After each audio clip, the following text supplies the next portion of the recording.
Eagle, as we get set for these Tiger Cats taking on the Red Blacks. And you know what, Milt? I know what you're loving today because you look down this Hall of Fame class. Receiver. What? You can't go wrong. It's a great Hall of Fame class, but when you have 3 receivers of these guys' calibers, that's beautiful, and I love it. We do. And we love celebrating them, Matty. Look, Kate, I was quarterback. I'm salivating. I just want to throw the rock, you know, and you got 3 great ones out there, plus the guy that knocked me around and Vince Goldsmith for a number of years. I tell you, I'm still feeling those hits. Well, Chad Owens was such a big part of my career, and then the guy who started it for me was Ray Yock. Brought me in as a guest coach back in '94. I hired him as my first offensive coordinator in '99. So Ray Yock going in is really special. I know we can't be biased, but when you do look at this class, I mean, this is something special. All right, we're going to talk lots about the Hall of Famers, but let's get over to our Matthew Shinetti, who has much more on this monster matchup on the East today. Matthew? Yeah, it really does feel like a monster matchup, Kate, when you take a look at the temperature in the East right now. So let's look near the top. The Ottawa REDBLACKS sitting second right now. I spoke to Bob Dice before the game, and he likes to use analogies. So he was speaking about being a thermometer or a thermostat. Are you a thermometer? Are you someone who just everyone's going to read where your temperature is? Or are you a thermostat? You're going to be adjusting it. He quite likes what he's seeing out of Drew Brown, Matty, but they're really telling him right now inside that Ottawa organization, don't force anything. You are our leader. And if anyone is going to go ahead and want to see the consistency within the Red Blacks right now as they push for a home playoff game, look no further than Justin Hardy. He really has become a leader within that locker room, Bob Dice told me, because of the way that he approaches every single game. Now, as for the bottom of the East standings, speaking to Scott Milanovich before the game, nothing has changed. Even after that big win against the Argos on Labor Day, the focus, protect the football, stay assignment sound, and Matty, that really does focus on Bo Levi Mitchell and Milt. When you're taking a look at whether or not we're talking too much about Bo Levi Mitchell, it's about consistency. Stay on the field, protect the football, and Bo will continue to play, and yes, Milt, he will be talked about. But Kate, when you take a look at the path of these two teams, the reason today is so significant, Ottawa can really go ahead and create some distance between themselves and the Argos. But with that win last night, it becomes imperative for Hamilton. They have to win tonight to make that game against the Argos next week at BMO Field matter. Yeah, Matthew, you know they were watching that game last night, just hoping that the BC Lions would pull it off. As we take a look now at the standings in the CFL, Montreal still leading the way. They've already clinched themselves a postseason spot. I mean, if Ottawa wins today, goes to 9-3-1, that's absolutely massive. And as Matthew just said, too, for Hamilton, I mean, my goodness, to fall to 3-10, it just certainly wouldn't be ideal. Look, JB, the last time we were here was Labor Day, and Hamilton looked like a new team, and then they came off the bye. But it's pretty much a must-win, is it not, for them today? There is no doubt. There's so many things at stake for them. Just getting this fan base back into the Tiger Cats is so crucial. But the biggest thing is the standings, and if they don't win today, this is going to be tough. They only have 6 games left. We're in the last third of the season. They have 3 wins, so they have a chance to get to 9. Toronto's already got 7 in third place, so they need to just chop a game at a time, and you never know about a crossover, but this is a monster game for the Hamilton Tiger Cats to win. I mean, I know it's big for Ottawa, but it is monster for Hamilton. Agreed, Jim, and you know, but this football team, as we know, they're not looking at it that way. They're looking at it as this is one game. We can't worry about the standings. We got to be in a moment, and they're looking for a little deja vu, a little deja vu, because it was 2 weeks ago. Bo Levi Mitchell looked like Bo Levi Mitchell of old when he led this football team. And that's the way to get it done, is stay in the present, go out there, do what he did 2 weeks ago, not turn the football over. I'm sure they got a great game plan come up to buy, and if they can get the same type of play, you heard Matthew talk about Drew Brown not forcing the issue, Bo Levi can't either. He's got to take what that defense gives him, and believe me, that's going to be a tough task, because this Red Blacks defense is as good as any in the Canadian Football League. So a little deja vu, and it's going to be a great day for Hamilton if they get her done. And I know you say they're not worrying about these. They better worry about these standings, because if they lose this game, they won't have to worry about the standings, because they won't have an opportunity. So this is important to them. But I look at these Ottawa REDBLACKS and the opportunity they have today. They have an opportunity to lock up a playoff spot, something that has not happened since they lost the Grey Cup in 2018. They've been in last place every single season since then in the East. Since that, now they have an opportunity to lock up the East. That goes a long way, not just for this coaching staff, not for the players, but for this organization.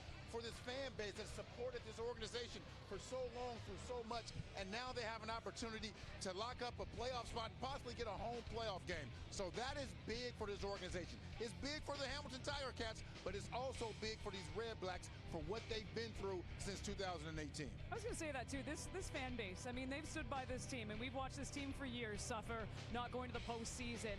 TD Place, though, I couldn't even imagine the feeling. We get to go on the road a lot. Yes. That would be one of my #1 choices of showing up to a home postseason game for the Ottawa REDBLACks. And maybe if we showed up, it wouldn't rain, because it seems like it rains every single game. Every single game. But that would be special. As you just mentioned, it's a special place to be.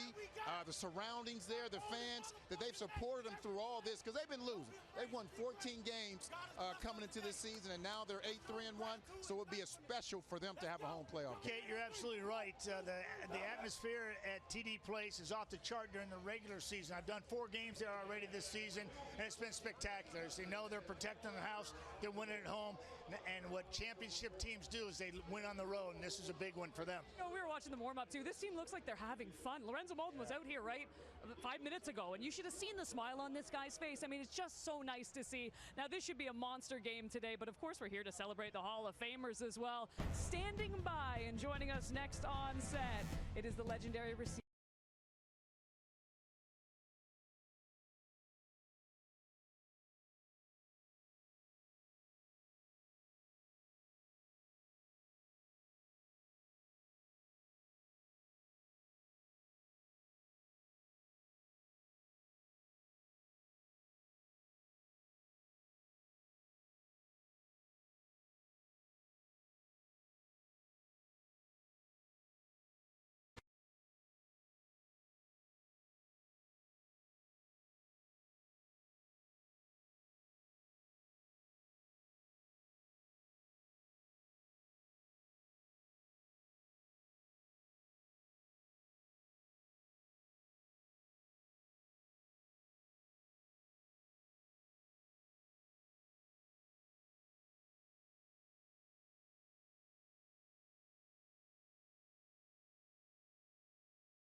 Dressler. Smallest guy on the field, biggest heart, surest hands. He wants Weston Dressler, got him! Dressler, touchdown! Adds to his personal highlight reel. Make sure there's no doubt. The right into the corner for Dressler. And he has one of the biggest game of the year. Not a big guy, but man, does he play big.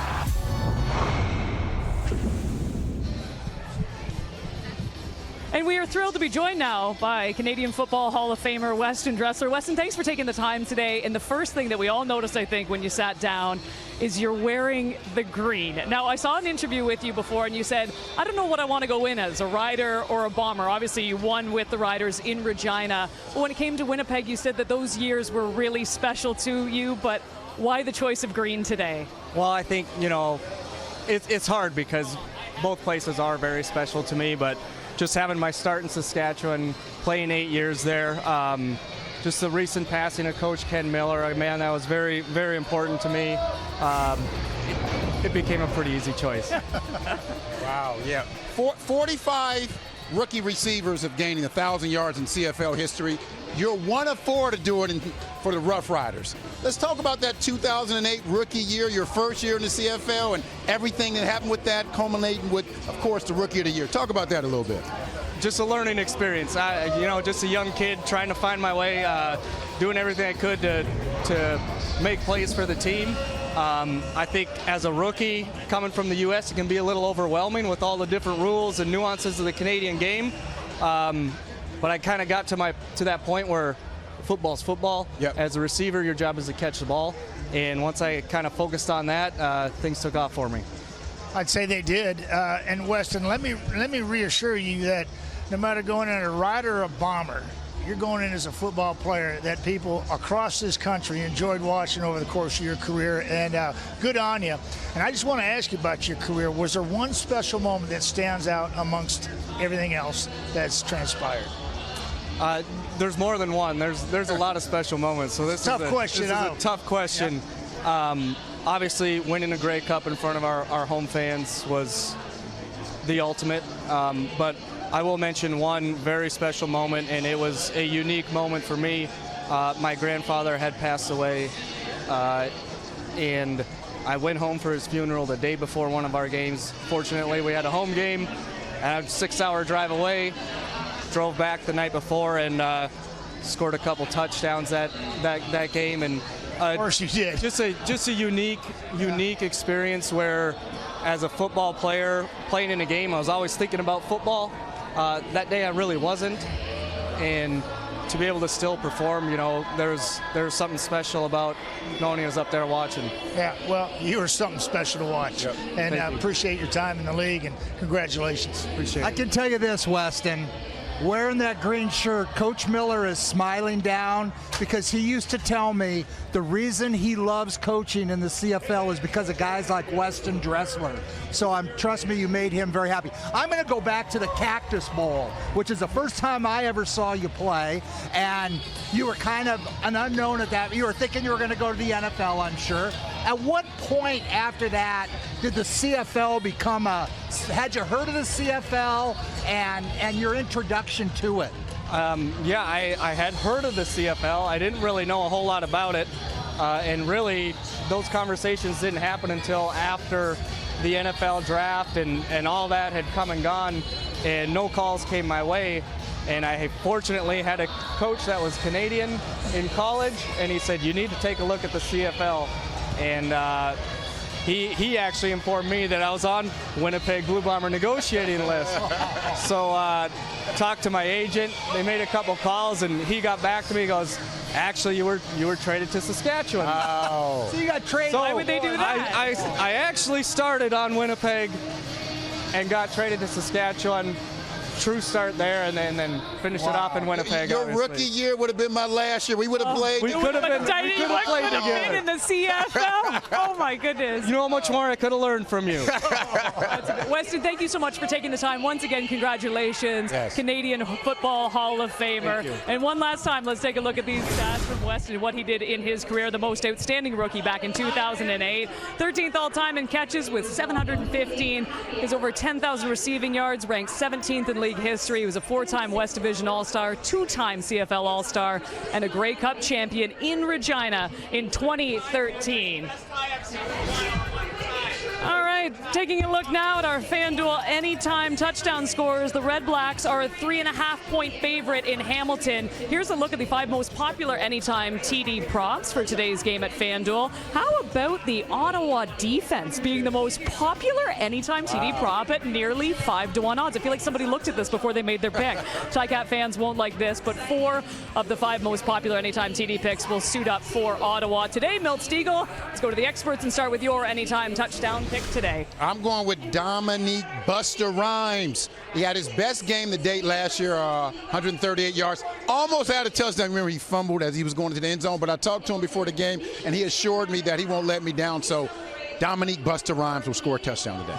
Milt, I'm going with Greg Ring the Bell because this guy has caught my eye since taking the field, and he is an explosive running back that you just know, as soon as you see him touch the ball and the way he moves and slices and breaks tackles and his speed alone sets him apart. To me, this is a guy to watch, and I think you'll find the end zone today, Jim.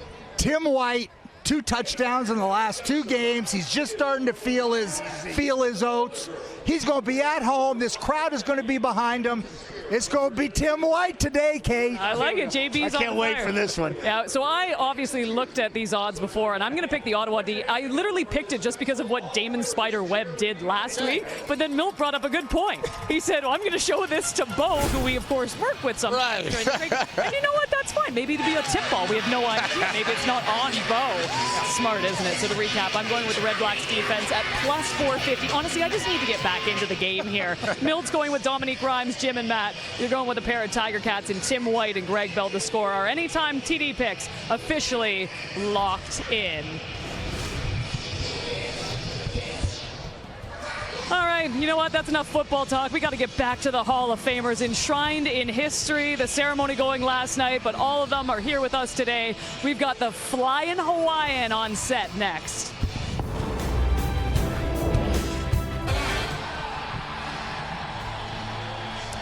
the Tiger Cats and the Red Blacks are just the appetizer for the day. The Stampeders welcome the league-leading Alouettes to McMahon Stadium tonight, 7 Eastern, 4 Pacific. You can see that game on TSN 1 and 5. He is one of those few players. He is just one fast twitch muscle. He's looking there. He's going there. Oh, what a catch! One hand. Oh my goodness. Flying Hawaiian. Chad Owens, all-purpose, and puts an exclamation point on the record. Make sure you get the ball, Chad.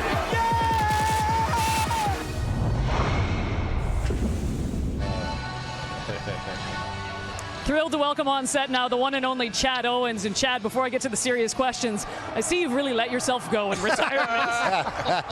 We follow you on Instagram, and it seems things are going quite well. I'm enjoying myself, I just told, man, it's about having that purpose still, going to the gym. There's a reason, there's a goal. Yep. So, I love that type of routine. Well, congrats, because we know you're finding success in that now. And seriously, though, congratulations on your call to the Hall.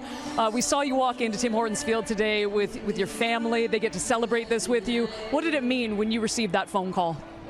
It's filled with emotions. It's all the hard work. It just validated all the hard work, all the self-belief, in my vision, and not what anyone else could see but me, and my family has been there with me and my wife. We've been together since we were 12 years old, and so she's been with me before I was anything, and been with me through the beginning, the middle, highs, lows, and everything in between, and so it was truly special to have them be a part of this. Well, when I traded for you back in 2010, and I thought I was going to get this dynamite returner that was going to be a great returner, and hoping to get him some things in receiving. You turned it into a Hall of Fame wide receiver with unbelievable hands, great yak yard. Did you envision that? What did you, when you came to us, you hadn't played much, what was your whole thought process? Coach Barker, that was my vision. I believed I was more than just a returner. I always believed that, and exactly what I did in Toronto was what I envisioned doing my entire career. And so thank you for, bringing me in and believing in me. And I could have never won Coach of the Year without Chad Owens. I can tell you that. Man, let's go. Chad, I love listening to you explain that and overcoming hurdles, just size alone, being vertically challenged, always having to play bigger than people think. And Adam Rita, one of my favorite coaches, and to me, out to Adam. Yeah. He always offensively said, we got to get the ball to this guy this amount of times, this guy this amount of times. But a guy like you is a no-brainer. We just got to get the ball to him, period. I want to ask you a question.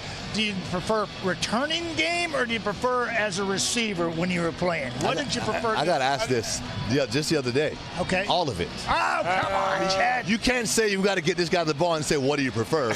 Get him the ball every single time you can get him the ball. But we know it's taxing on players, and some can do it, some can't. You could handle that load. I prepped myself in the offseason for that, Matt. I trained for that. I did things that guys weren't willing to do.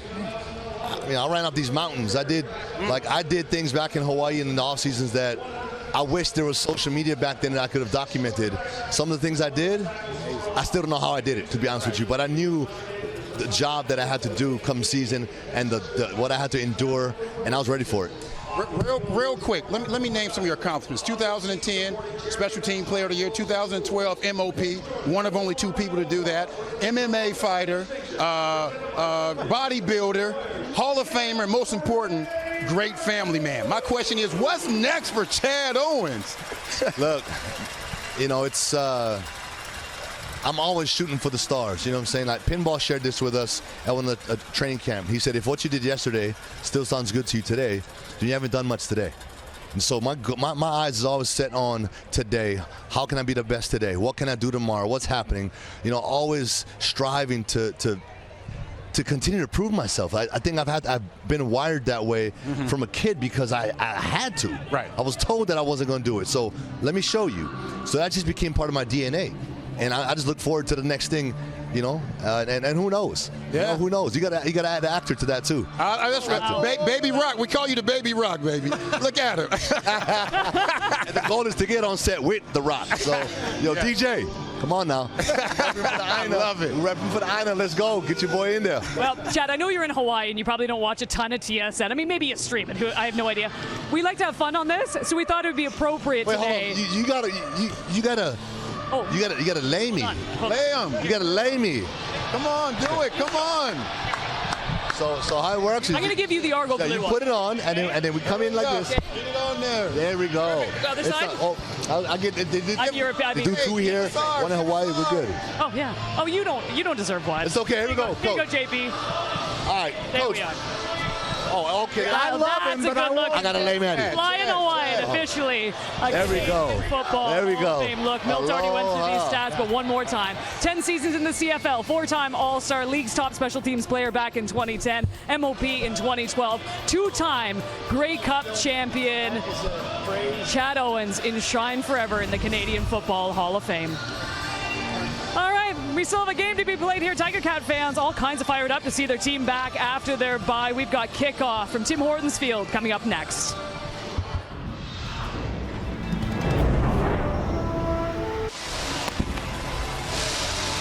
It is a packed house at Tim Hortons Field today as fans hope the Tiger Cats' winning ways continue on Hall of Fame Saturday as we celebrate the newest members of the Canadian Football Hall of Fame at halftime. Should be a spectacular day, to say the least, as we wrap up Week 15 in the CFL.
First meeting of the season, the Red Blacks got the best of the Tiger Cats, but Hamilton has looked a lot better as of late, and hoping being in front of their home fans at Tim Hortons Field will give them that extra push to pick up their 4th win of the season.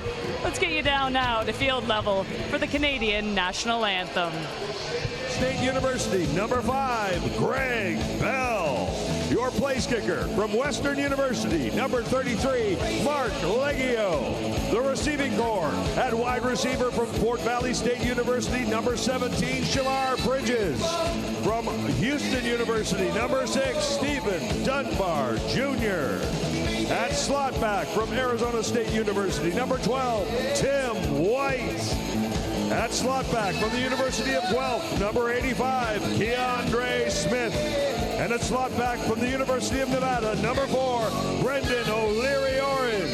And your starting quarterback from Eastern Washington University, number 19, Bo Levi Mitchell.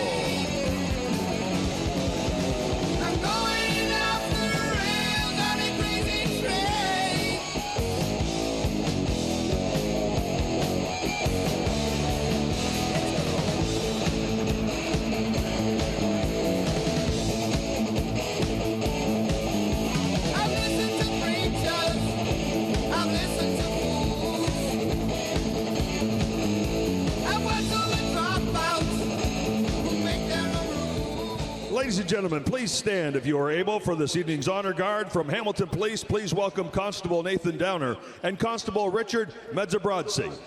Ladies and gentlemen, remove your hats for the singing of our national anthem performed by Callista. Oh, Canada, our home and native land, true patriot love, all of us command.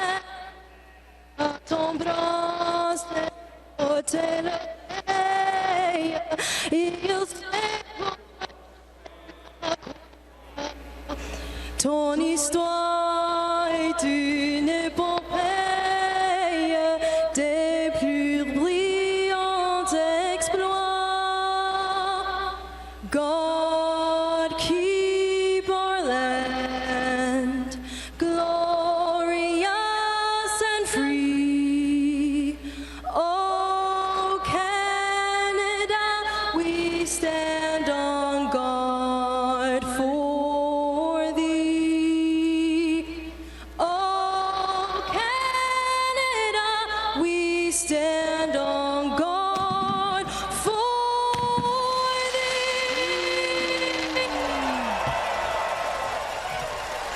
A monster game for both of these East teams today. Ottawa with a chance to clinch a postseason spot for the first time since 2018. Hamilton fans hoping that doesn't happen.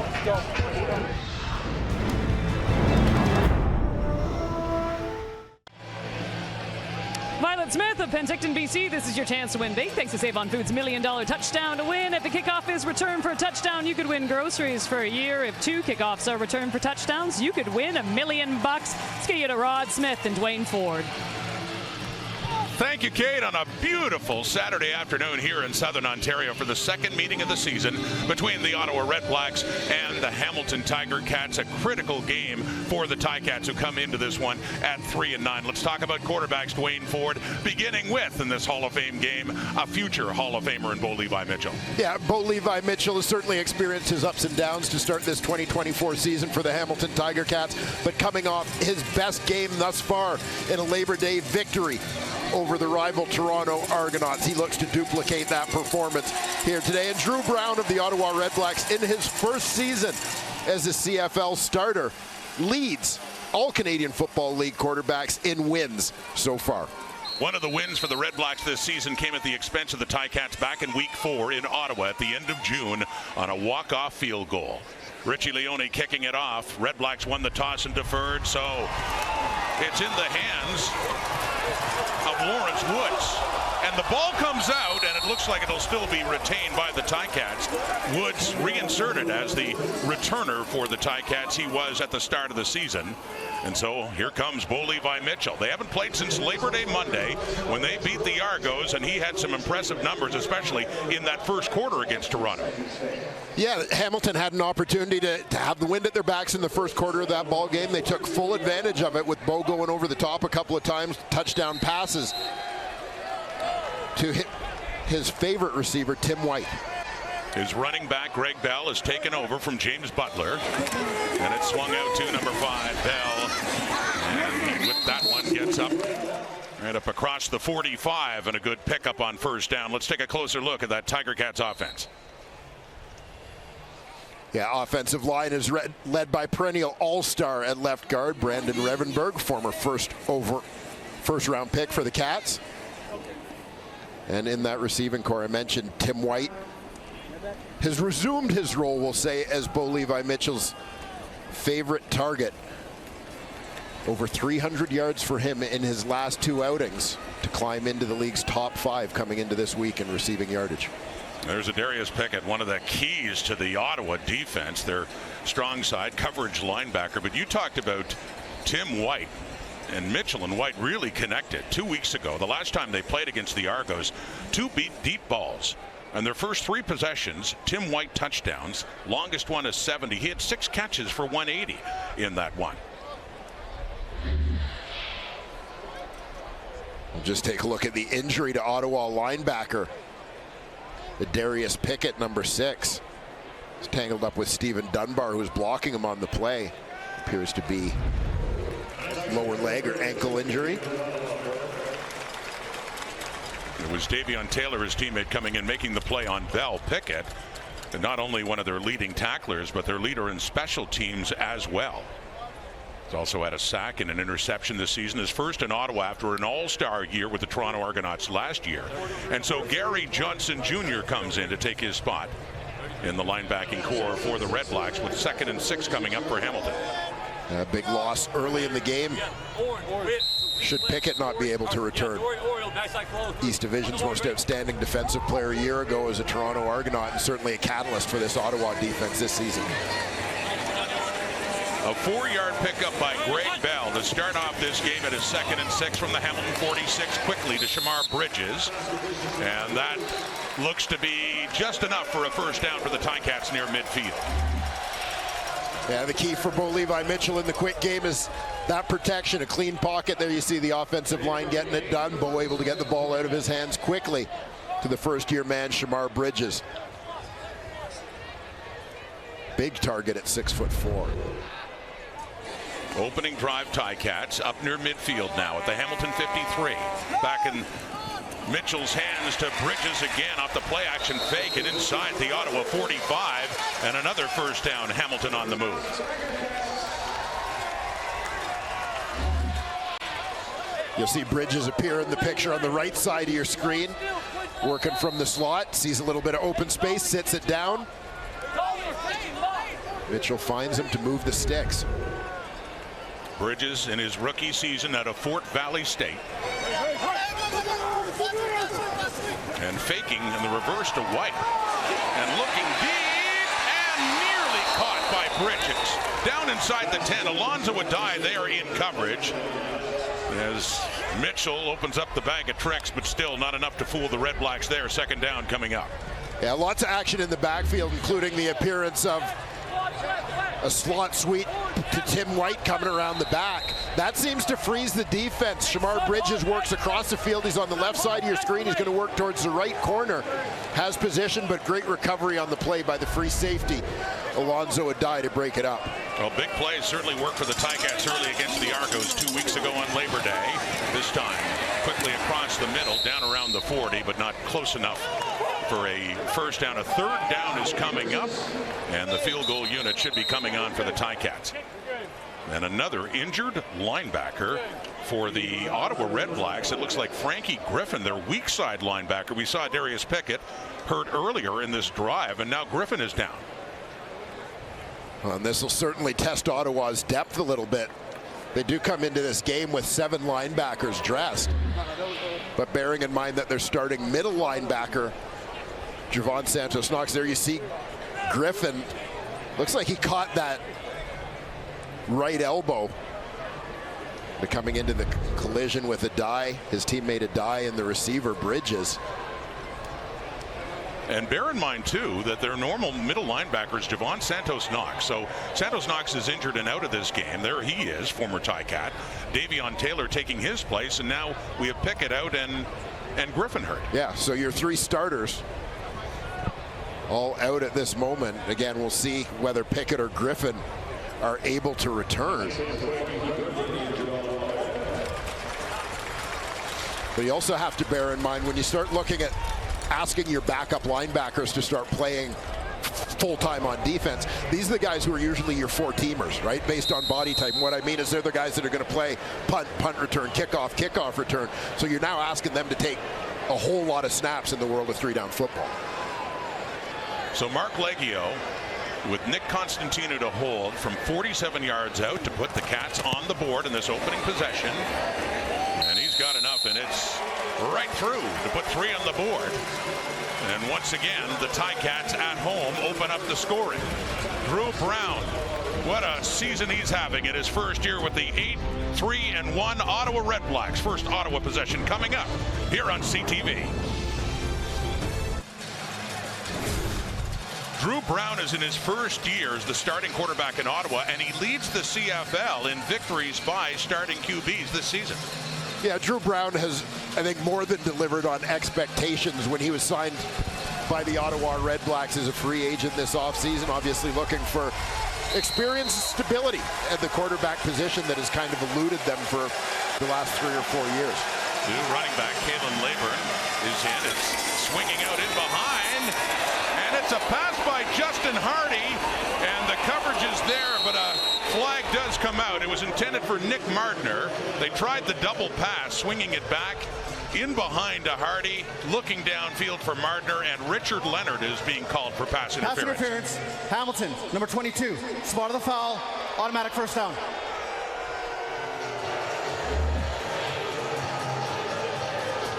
As you see Hardy set up to throw, watch that matchup down the sideline.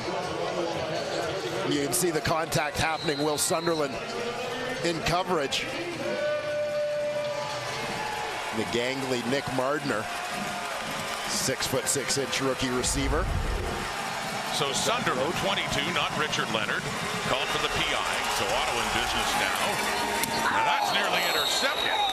Coming in was the safety, Stavros Katsantonis, down by around the Hamilton 20, and a good break for the Red Blacks to be playing on second down now.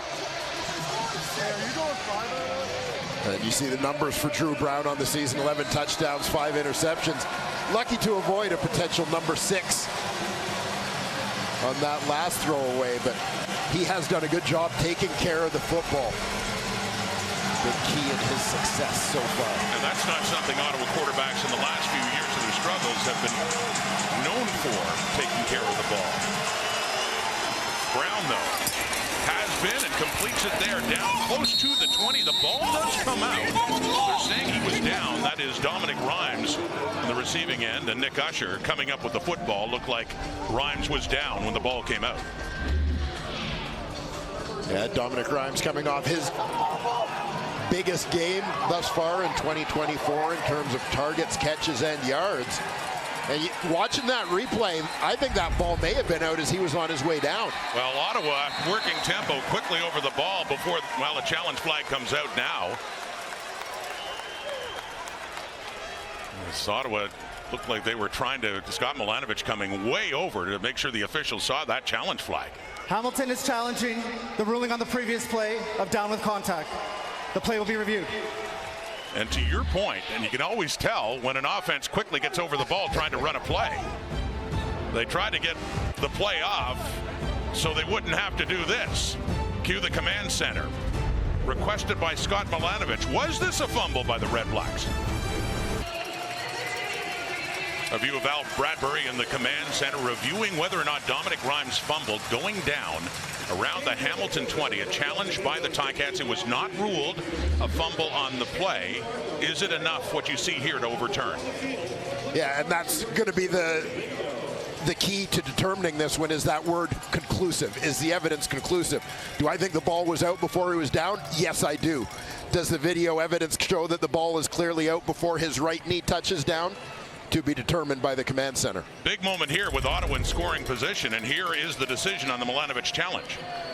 After review, the ruling has been overturned to a fumble, recovered by Hamilton, first down Hamilton. So a good challenge by Scott Milanovic, and a big moment for the Ticats. Now just outside their 20-yard line, as it is ruled a fumble, overturned by Dominic Rhymes. Hamilton ball.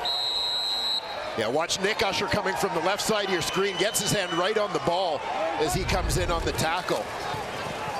On the toss to the left to Greg Bell, Damon Webb doing a good job stringing that out and pushing Bell out of bounds for a short gain on first down. We'll take a look at this Ottawa REDBLACKS defense. Lorenzo Malden, former Hamilton Tiger Cat, began his career here. Outstanding defensive player in the league a couple seasons ago. His first as a Red Black. That receiving core, Darius Pickett off to the locker room already. Will be forced to make some lineup adjustments. Damon Webb coming off 2 pick sixes in the win over Toronto last week. Frankie Griffin is back in the game, though, at weak side linebacker, and that one is caught by Stephen Dunbar. Initially tied up there by DeAndre Lamont and helped out by Justin Howell on that 2nd and 8 play. And it is still shy of a first down, about 1.5 yards shy for the Ticats as the punting unit will come on.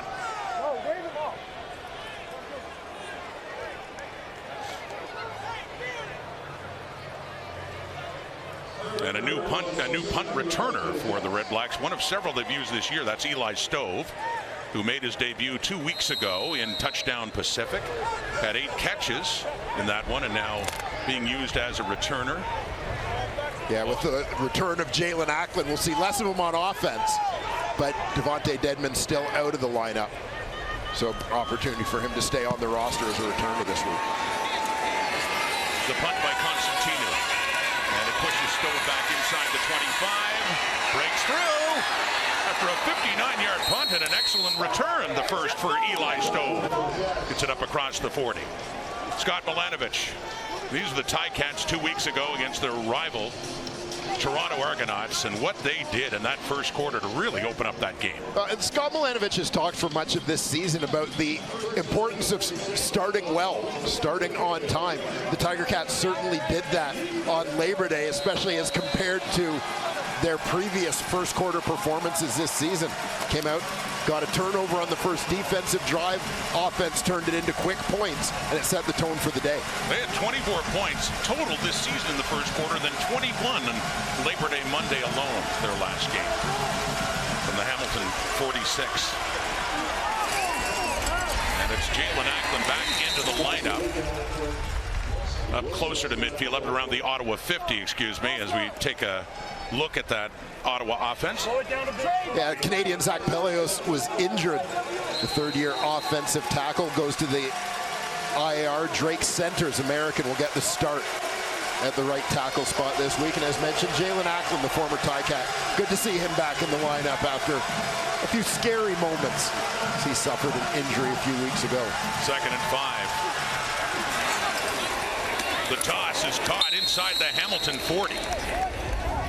And that's Andre Miller, another one of the new receivers, mentioning Stove. Miller got into the Ottawa lineup because of all the injuries a couple of weeks ago. Yeah, Miller, 230-pounder, scored his first career CFL touchdown last week. Valuable guy to have. Seems to run well. Mentioned the big body, so valuable against smaller DBs, but also in the screen game as a blocker. Setting up a screen now to Acklin. Back in the lineup and running well here after the catch. Lots of yardage after he pulled that in. He gets it down inside the Hamilton 10, and a 1st and goal coming up for Acklin's Red Blacks against his old squad. Yeah, we so traditionally see running backs used in the screen game, offer protection. Well, here it's the slot. Jalen Acklin adds in like he's going to help out in that scheme. Just slips out. Sometimes you bring that guy into the box. The defensive backs forget about him a little bit in coverage. Everybody drops off. He's able to turn that into a big play. Here comes Ottawa knocking on the door again, just inside the 10. A 1st and goal from the Hamilton 9. Out and a bit far for Acklin that time. Tried him out to the right side. So this is the challenge now facing the Hamilton Tiger Cats defense. Yeah, and this is a group that's led up front by Casey Sales. He and Dwayne Hendricks, one of the top tackle duos in the Canadian Football League. Watch for Kyle Wilson in the linebacking core. He becomes a veteran leader in that group after backing up Simone Lawrence for the last few years. Stavros Katsantonis, the UBC product, in at free safety. 2nd and goal. Red Blacks looking for their first points in this game. Whistle blows with the snap of the ball. Time count violation. Ottawa, number 3. 5-yard penalty. Remains 2nd down. Particularly costly given this situation and where they are on the field. Yeah, this part of the field you hate to see those kind of unforced errors. Timer, please reset the clock to 6:47. 6:47. So still in good shape to tie the game at the very least, but it's now a 2nd and goal. Push back with the penalty to the Hamilton 14. Presumably an end zone look coming up here for Ottawa. We'll see. Brown. No, he sets up a screen. And a flag comes out. It's to Kalen Leyburn, who's pushed back even further. They lose yardage on that play, and we'll wait and see what the flag is. Holding, Ottawa, number 64. The penalty is declined. 3rd down. So the Red Blacks going backwards regardless, and Lewis Ward will be coming on to see if he can tie this game. Yeah. Tough situation with the screen, things forced to happen, but more quickly, I think, with the pressure that Hamilton was supplying on that play. Defenders hadn't really even dropped off before the ball was dumped off to the running back, Leyburn. Lewis Ward, 41 of 46. A shorter field goal try coming up. He was 4 for 4, longest of 51 against the Argos last week. This one will be put down at the Hamilton 24. Just inside the left hash. Richie Leone holding, and Lewis Ward putting that through. Splits the uprights. Field goal answered with a field goal on a beautiful day in the Hammer, the Ticats and the Red Blacks.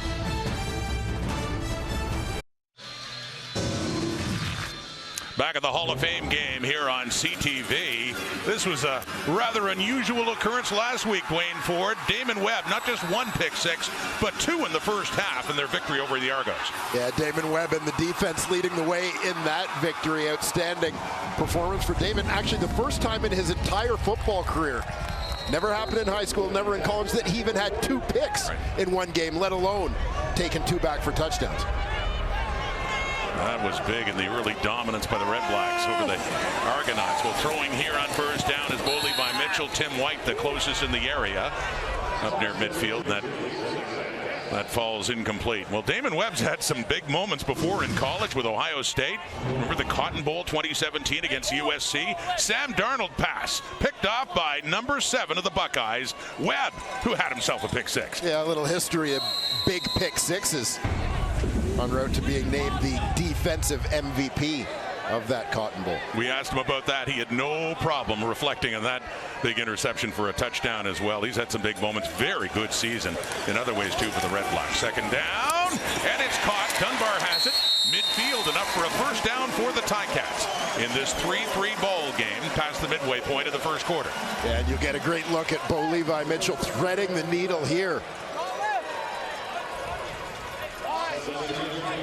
Just past the outstretched fingers of Ty Cranston. Getting some snaps at that nickel backer spot with a Darius Pickett out of the lineup. From the left hash, inside the Ottawa zone of the Red Black 53, Bo Levi Mitchell, the leading passer in the Canadian Football League, going to work again on the ground. It's Greg Bell. He has a hole, running right through it. Good opening there for Bell as he sprints through and gets it down to the Ottawa 40 and another first down. Well, there's no disguise to what Hamilton's doing here. They go two backs. You're going to see James Tuck, the fullback, lead up on the backside linebacker. He's going left, seals that off. Greg Bell reading off the nice block of his center. David Beard, number 51, decides to cut it to the right for the first down.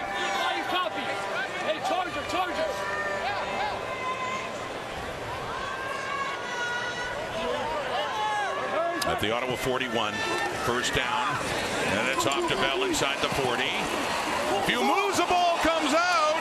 Red Blacks have it. There's Hamilton with a promising drive, turning it over. It's Davion Taylor, the middle linebacker, coming in and scooping up that fumble by Greg Bell as Ottawa gets set to take over. Picked up a few first downs, working it down the field, and Bell, after the catch, loses the handle. Ottawa ball. Here at the Hall of Fame game, and what a great class of 2024, including a sack machine, Vince Goldsmith. What a career he had, including his rookie year when he hit 17. Remarkable. Here's Vince now with Matthew Shinetti. Vince, congratulations on being named the Canadian Football Hall of Fame.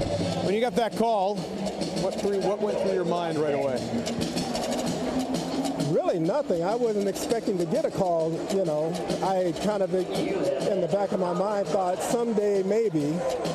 But to get it that day and that time, when John Huffnagel said, hey, you've been inducted to the Hall of Fame, it was more than surreal. It was kind of, whoa, what is this? And it still takes a while to digest it because I've been in the States. But since I've been here and I've seen all the pomp and pageantry and all the people and all the excitement, now it's starting to set in. As you go through the emotions and you see your bust and you get the jacket and you get the ring, what are the memories that start flooding back? Well, I've had quite a few memories, actually, especially being here at a game day atmosphere.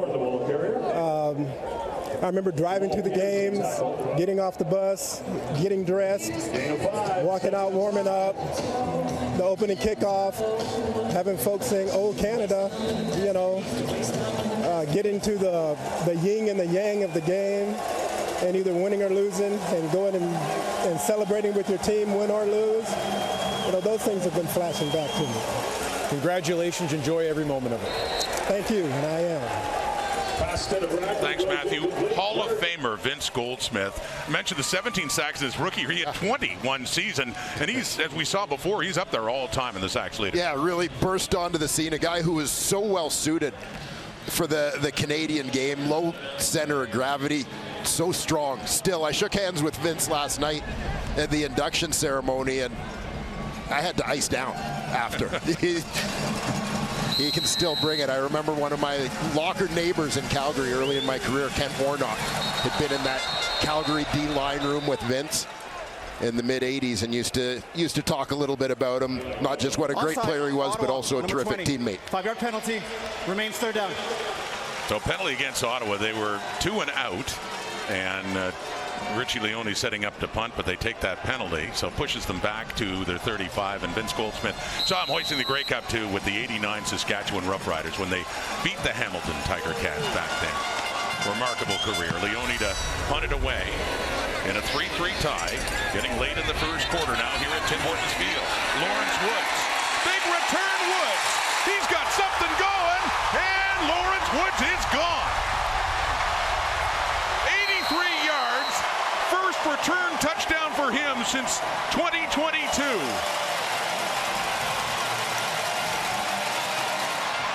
And the Ticats retake the lead. And the biggest return for the Ticats this season, to be sure. And this is an element that has been missing for the Hamilton Tiger Cats on special teams all season. Woods, we know, had been their primary returner, as you mentioned, big year for him in 2022. Injured much of this year. Smoke Harris had an opportunity, he got hurt. Jordan Bird came in, he got hurt. But they never really got the return game going. Sometimes you need those points to come from places other than offense, and this is huge for the Hamilton Tiger Cats, with Lawrence Woods providing a spark. And Mark Leggio to provide the point after now and make it a 10-3 game, which he does. Yeah, Lawrence Woods, remember some explosive returns 2 years ago, and then kind of disappeared in the return game because they had Tyreek McAllister last year. Woods was used more in the secondary, but getting a chance to return again. Yeah, definitely demonstrating that he wants to remain in this lineup after being sidelined much of the early part of this season. Great burst, nice job to break that first tackle. Terrific block by Tyler Ternowski to help spring him there. And he was off to the races there. Lawrence Woods, who said last year, better known in the secondary as an injury fill-in on the field side, whether at corner or at half, but back doing what he did very well in 2022, and that touchdown puts the Ticats up by 7. Watch this.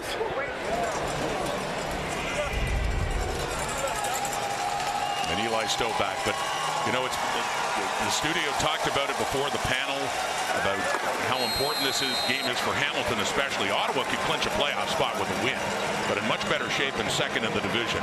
The Ticats coming in at 3-9, and really no margins for error right now. And a big game against the Argos coming up again next week in Toronto, but needing a win today. Leggio the kickoff, and a 7-point game, and a low kickoff it is, and it's taken in the air by Stowe across the 30, 35, and no further than the 38-yard line. Back comes Drew Brown. In a 10-3 game. 5 for 8 so far. We talked earlier about his success in his first year as the starting quarterback for the Ottawa REDBLACKS. Had been a backup in Winnipeg to Zach Collaros.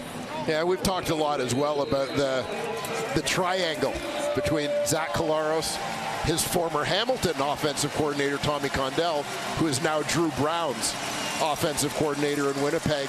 I think the situation where that helped create a little bit of comfort for Brown in making the move from Winnipeg to the nation's capital. They went 2 and out last time they had the ball. Brown, he escapes, he rolls out to the right, he has time, and no, it's incomplete. The intended target, the rookie Nick Mardner, with Ray Wilborn there, and off the fingertips as he tried to keep it in bounds. 2nd and 10 coming up. Yeah, Brown getting on the move a little bit here. Doesn't see anything downfield, so is essentially looking to check it down along the sideline to Mardner. Wilborn started the season as the Cats' middle linebacker. DQ Thomas had taken over that spot. He's now on the injured list. Wilborn getting an opportunity again. There you saw him looking to make the most of it. So it's 2nd and 10 at the Ottawa 38. Red Blacks now down a touchdown. Second meeting this season between these two East Division rivals, and the second time count violation. Ottawa, number 3. 5-yard penalty, remains 2nd down. The last time it happened, they were heading towards the Ticats end zone. They had goal to go, and they got pushed back. And you see the Ticat. Please put 1:57 on the clock. 1:57, thank you. Watch it. Tight set. Defensive players for Hamilton, urging the crowd to continue to make life difficult for Drew Brown and the Ottawa offense to communicate. Saw Tommy Condell there, Wayne, as you talked about, kind of a homecoming for him. A lot of years here as the OC with the Ticats. 2nd and 15, over the middle, and that was intended for Leyburn, but it's beyond his reach. Brown might want to have that one back, so we got a 3rd down coming up. Richie Leone's going to have to punt it away again. Yeah, you saw Drew Brown's frustration immediately and the way that one just got away from him. He's had a couple on shorter passes. That one just underneath to Leyburn, one earlier where he looked to Jalen Acklin in the flat as well. Richie Leone, the 5-time All-Star. And sending this one for Lawrence Woods, who had that big return before. And this time after a punt of 50, just a couple of yards for Woods. This is game 1 of the doubleheader. We got the Hall of Fame game, and then we head to Calgary. The Montreal Alouettes up against the Stampeders and Reggie Begelton, Cody Fajardo. A change at quarterback going back to Jake Mayer. Dave Dickinson is after Logan Bonner started in Edmonton last week. Part 2 of the CFL doubleheader, and that's at 7 Eastern, 4 Pacific time on TSN. Here on CTV, Part 1, the Hall of Fame game. Hamilton with the ball, leading at 10-3. Quarterback Bo Levi Mitchell, who's 7 of 9 for 60 yards so far. Ticat touchdown scored on a punt return from their 30. Handing off to Greg Bell. And he is excellent at finding even little spaces to work his way through the line, and a good pickup there on first. And wondered if there might have been a cutback opportunity for Bell on this one. He's going to take it to the right, but watch over on the left, that back side. Chance he might have been able to bend it back. Tight end Giovanni Robinson, slot back Keandre Smith. Doing a nice job over on that side. Looked like quite an opening on the left side for Bell out of San Diego State. First year in the CFL. 3 plays, guys. Against the Argos 2 weeks ago, he had 9 carries for 78 yards, 4 catches for 40. Adjust the footwear. 2nd and 4, Hamilton 36. Hey, yeah, let's get ready. 2nd and short, yeah. 2nd and 4. You know what happened last time. Faking the handoff and throwing, completing it to Dunbar. First down, Ticats. Up around midfield. Well, Stephen Dunbar starts off out wide, but no fear coming across the middle for the veteran receiver. Coming from the right side of your screen. Mitchell hits him in the window as he ventures into the teeth of that Ottawa secondary. Last play, first quarter, 1st and 10. Ticats at their 54 with a 7-point lead. Handing off around the left. And Litre with a leap as he gets it inside the Ottawa 45 as well. Is down close to it, about a yard shy for Andy Litre on the carry to end the first quarter. Particularly good on special teams for the Ticats on that punt return touchdown. They lead Ottawa 10-3 through the first 15. through one quarter in Hamilton in the Hall of Fame game, and it is the Ticats leading at 10-3. You look at those numbers. One number we don't have up there is, well, you see it at the bottom. Yes, we do. The difference in punt return yardage. That's the biggest play of the game so far. Yeah, it really is. And you look at the big picture for the Hamilton Tiger Cats in this ball game. Obviously, pretty good formula for success for them. Getting off to a decent start in this ball game. Creating turnover on defense has been good, taking Ottawa points off the board, but absolutely getting points from special teams, massive for a team that hasn't had that at all this season. They did have that, and you're right. Defensively, too, Ottawa was in a goal-to-go situation at the 9 and took a penalty and then got pushed back even further.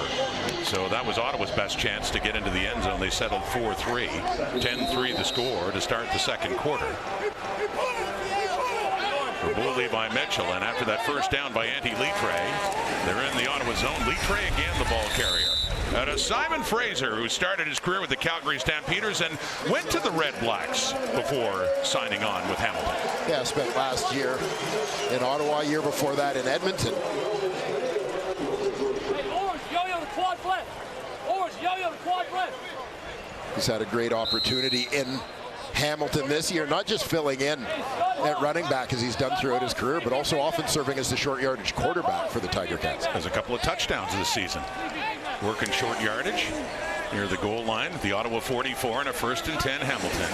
Bull Levi Mitchell looks to swing it out and then goes deeper to a wide open Tim White.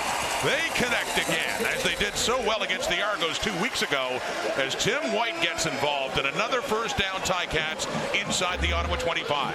Yeah, as we mentioned off the top, Tim White has been on a little bit of a heater these last couple games. 316 yards for him in his last 2. Continuing to produce here. He and Mitchell appear to be back on the same page. That's his first catch of the afternoon for 21 yards. As mentioned, a couple of big touchdowns against the Argos among his 6 catches for 180 2 weeks ago on Labor Day. And it's Greg Bell, and he's going nowhere. He meets Michael Wakefield. Let's send it down to Matthew. Well, Darius Pickett's day is done, Rod. We saw his Achilles being worked on early on in the first quarter. The Red Blacks are calling it a lower body injury. He's got a boot on his right foot, and that's a big loss for Ottawa, Rob. Huge loss. Darius Pickett has been great wherever he's been, Matthew. See, this happened earlier, first quarter, and off on crutches. All-star with the Argos last year, having a great year.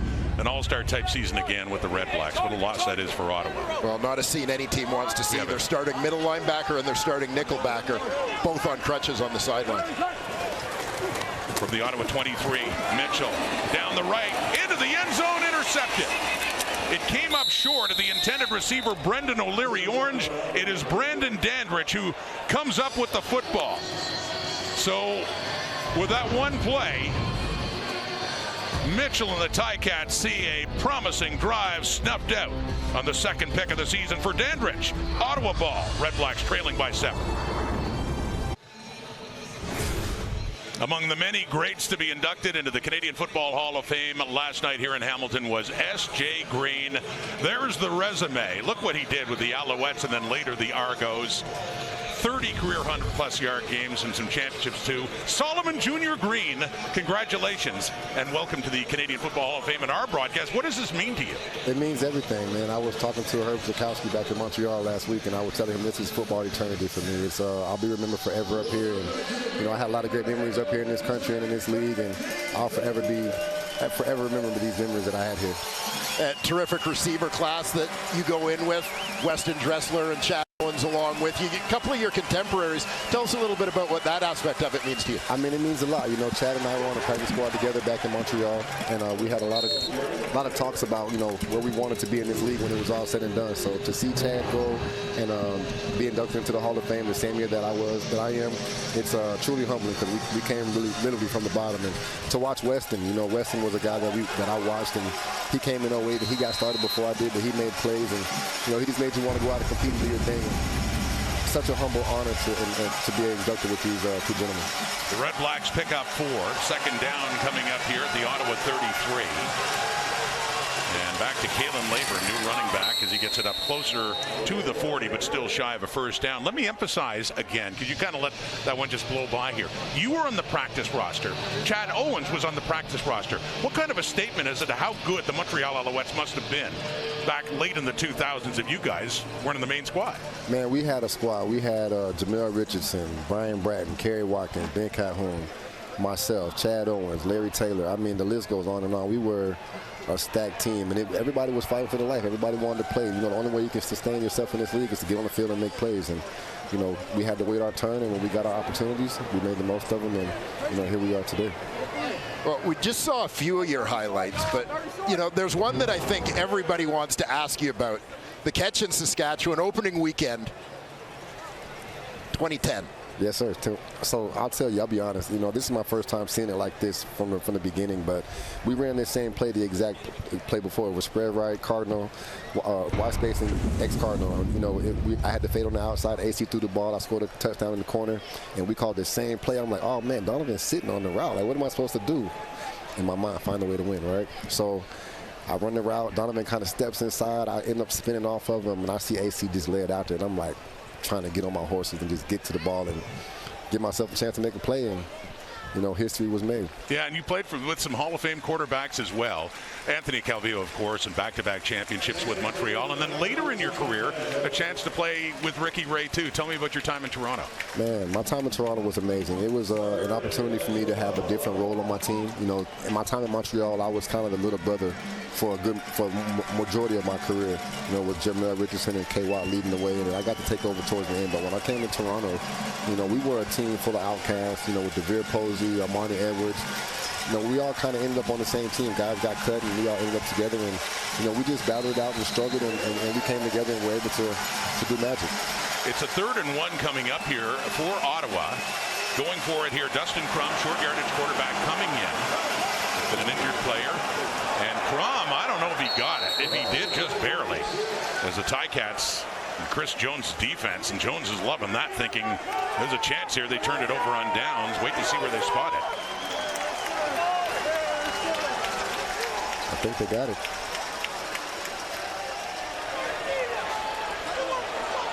It is a turnover on downs. Ticat defense getting the job done, and Kyle Wilson, S.J.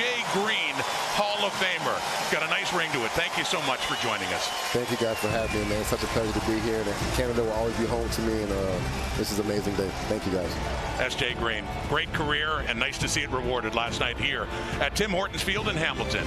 There is the Hall of Fame bust of S.J. Green. We'll be back.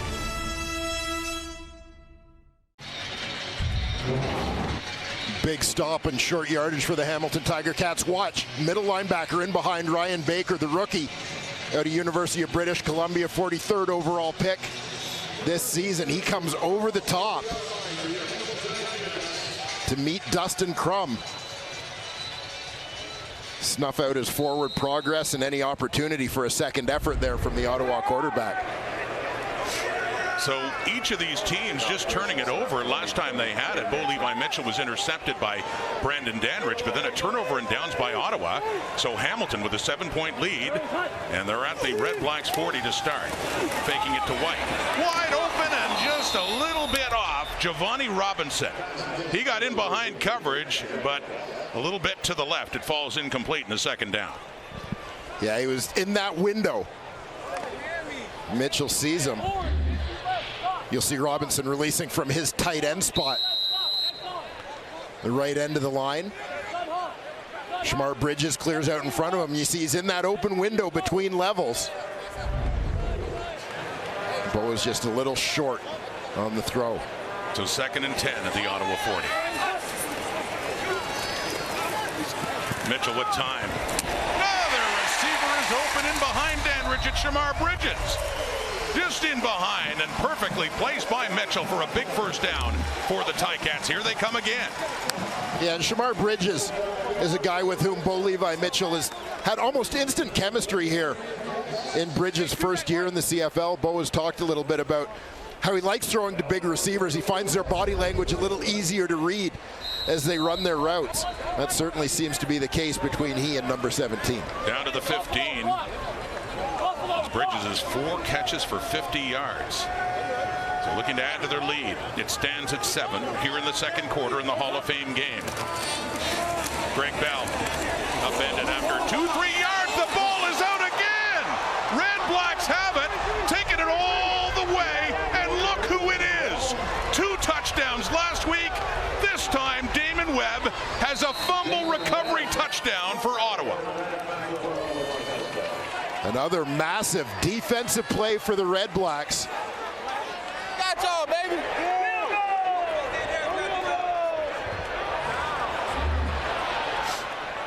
The question is it coming back? The previous play is being automatically reviewed by Command Center.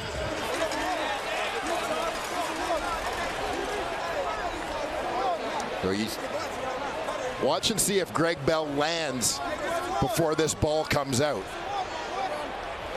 So he goes airborne. Yeah, and once the elbow touches, the play is dead. He's down by contact. I believe that was Taylor, Davion Taylor, who had a hand on him, which would make him down by contact. For the ball carrier, as soon as anything other than your hands or feet touch the ground, and you're contacted by a defender, the play is done.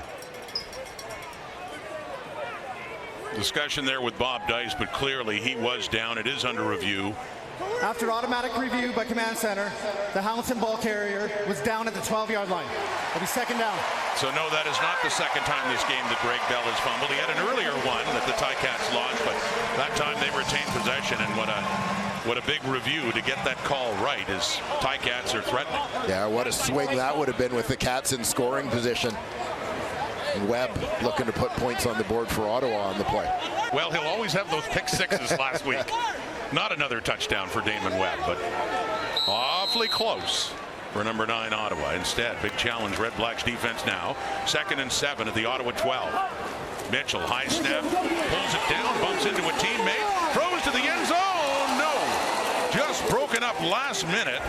It was Webb and Dandridge in there and Shamar Bridges, and Hamilton had a shot.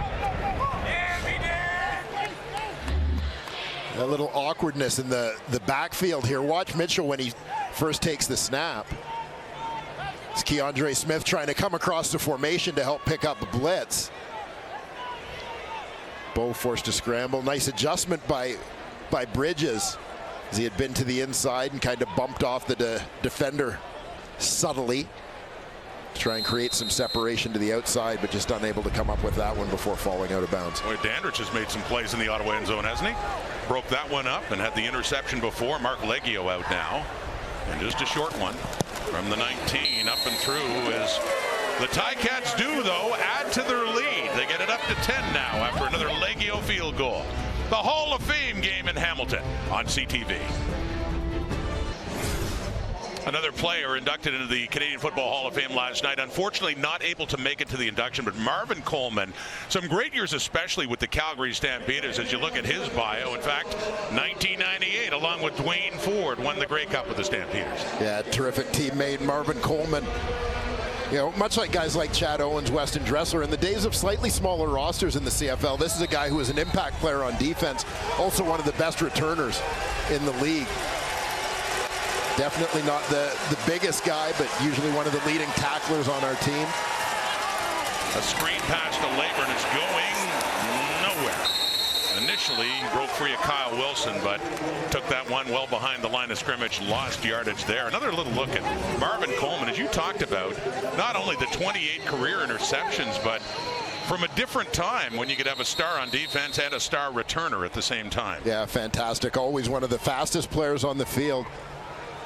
Pulling it all off in spite of the fact I used to give Marvin a hard time about his pregame meal, which usually consisted of a couple of quarter pounders with cheese, always no onions. Right. Talked to his mom Diane at the induction ceremony last night. She says that's still his go-to. So there are boundaries here. Definitely no onions though before the game. Well, that's, I mean, this class, too. I mean, and you're involved. You've hosted this, emceed this, and it was last night here, right here at Tim Hortons Field. But every year, it's just amazing to just look back and remember just the talented players and builders, too, that have made the game what it is today. Yeah, it really is. Always a fantastic weekend. Great event.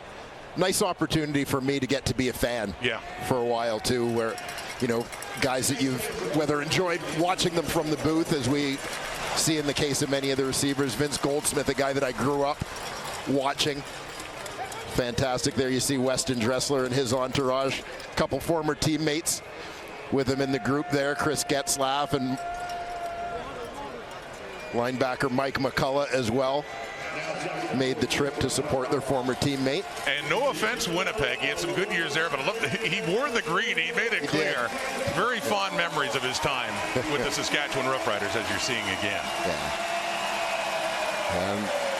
And S.J. Green's family, too. We just talked to S.J. What a tremendous career. 3-time Grey Cup champion, twice with Montreal and again with the Argos back in 2017. Honored last night here in Hamilton in the Hall of Fame. 2nd and 14 at the Ottawa 36. Just a 3-man rush, completing it 2, finding an opening for Justin Hardy. The second leading receiver in the CFL was with his first catch in this game right across midfield. Yeah, Justin Hardy always getting it done in kind of low-key fashion. Not a lot of fanfare, but just consistently produces. Here you see him wrap it around the outside defender, the Will linebacker, Kyle Wilson.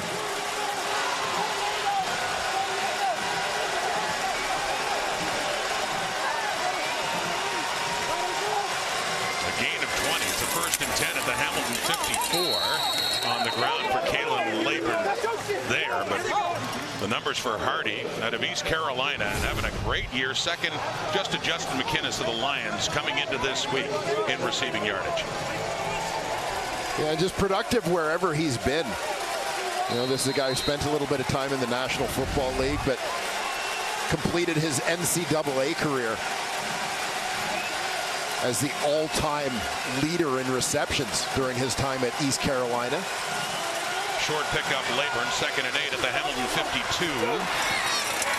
That's caught for a first down for Rhymes. Big first down inside the 25. Dominic Rhymes. Well, a little bit of a slow start for Drew Brown, but certainly seems like here in the second quarter, starting to feel it a little bit. Zipping that one in to Rhymes, who had season high 138 receiving yards last week, targeted 14 times against Toronto. Down to the Hamilton 25 now. First down, looking left, throwing right, screening it to Acklin.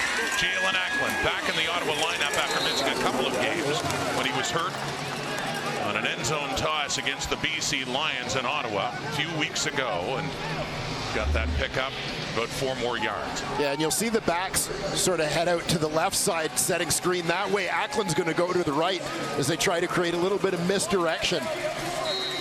Tiger Cat defenders, as you see, though, doing a pretty good job staying at home on the play, not getting too sucked in by that action the other way. Great to see him back on the field, too. It was a frightening moment when in an ambulance game he was taken off on a stretcher against BC. And back playing, Brown throwing again to Rhymes, who falls down after catching it with Kyle Wilson bearing down, and 3rd down coming up, and Lewis Ward coming on.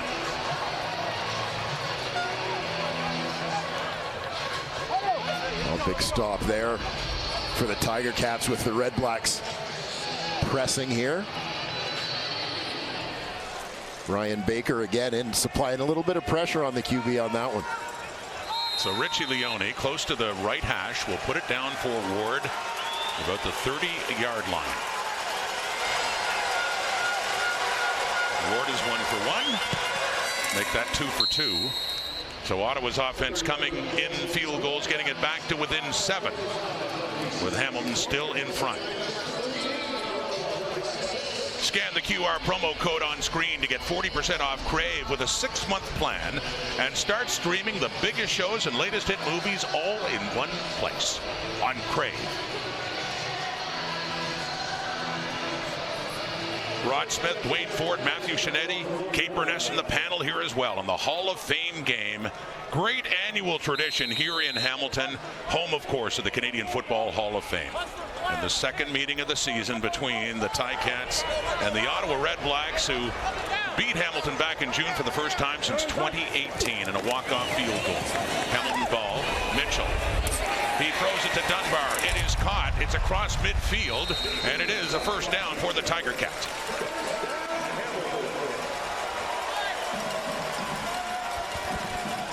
Yeah, neat play with Mitchell rolling to his right, and you're just going to see receivers kind of mirroring him at different levels. Along the way, he's reading through, looking to see which one's open. Watch Dunbar coming from the backside. Come from the left side of your screen. He's sort of the third level player there. Mitchell able to pick him up. From the Ottawa 52, Greg Bell inside the 45 now. Bell taking over from James Butler. First got his chance against Ottawa in that game back in week 4 when Butler was hurt. Yeah, and the thing the Tiger Cats talk about with Greg Bell is his explosiveness, and there you see it. Patient on the first few steps and then able to get that burst in very short order when the hole opens up.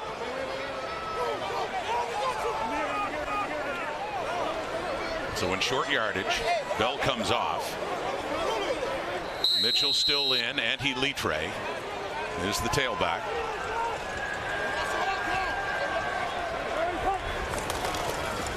Goes to Litre.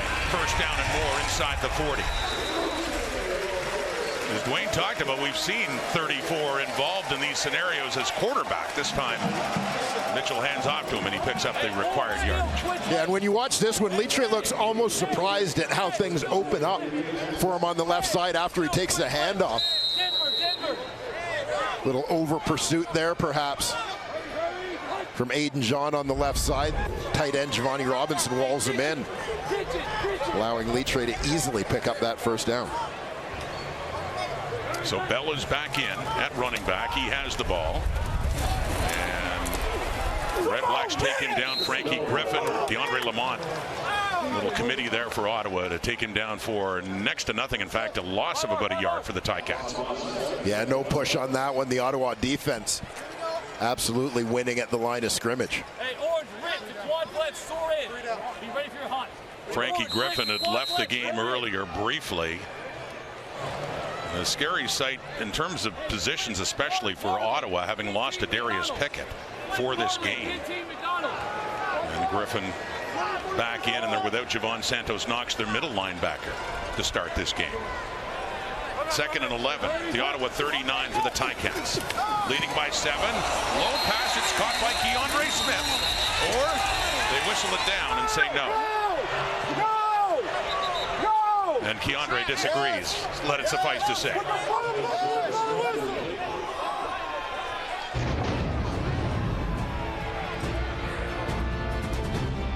He pleads his case. They're saying no catch, 3-minute warning here in the Hall of Fame game in Hamilton.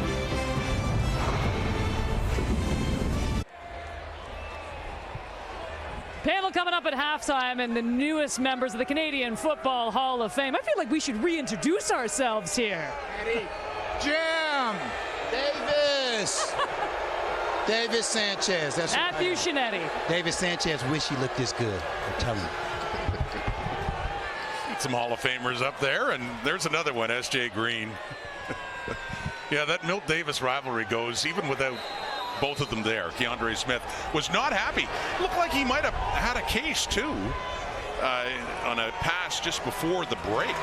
Ruled incomplete. So Mark Leggio coming on now, 46 yards away. As Leggio looks to restore a 10-point Hamilton lead. It's drifting off to the left. And a rare miss for Leggio now as the REDBLACKS will just take a knee. Eli Stove does and gives up the Rouge. 8-point game, 2:15 in the clock until halftime.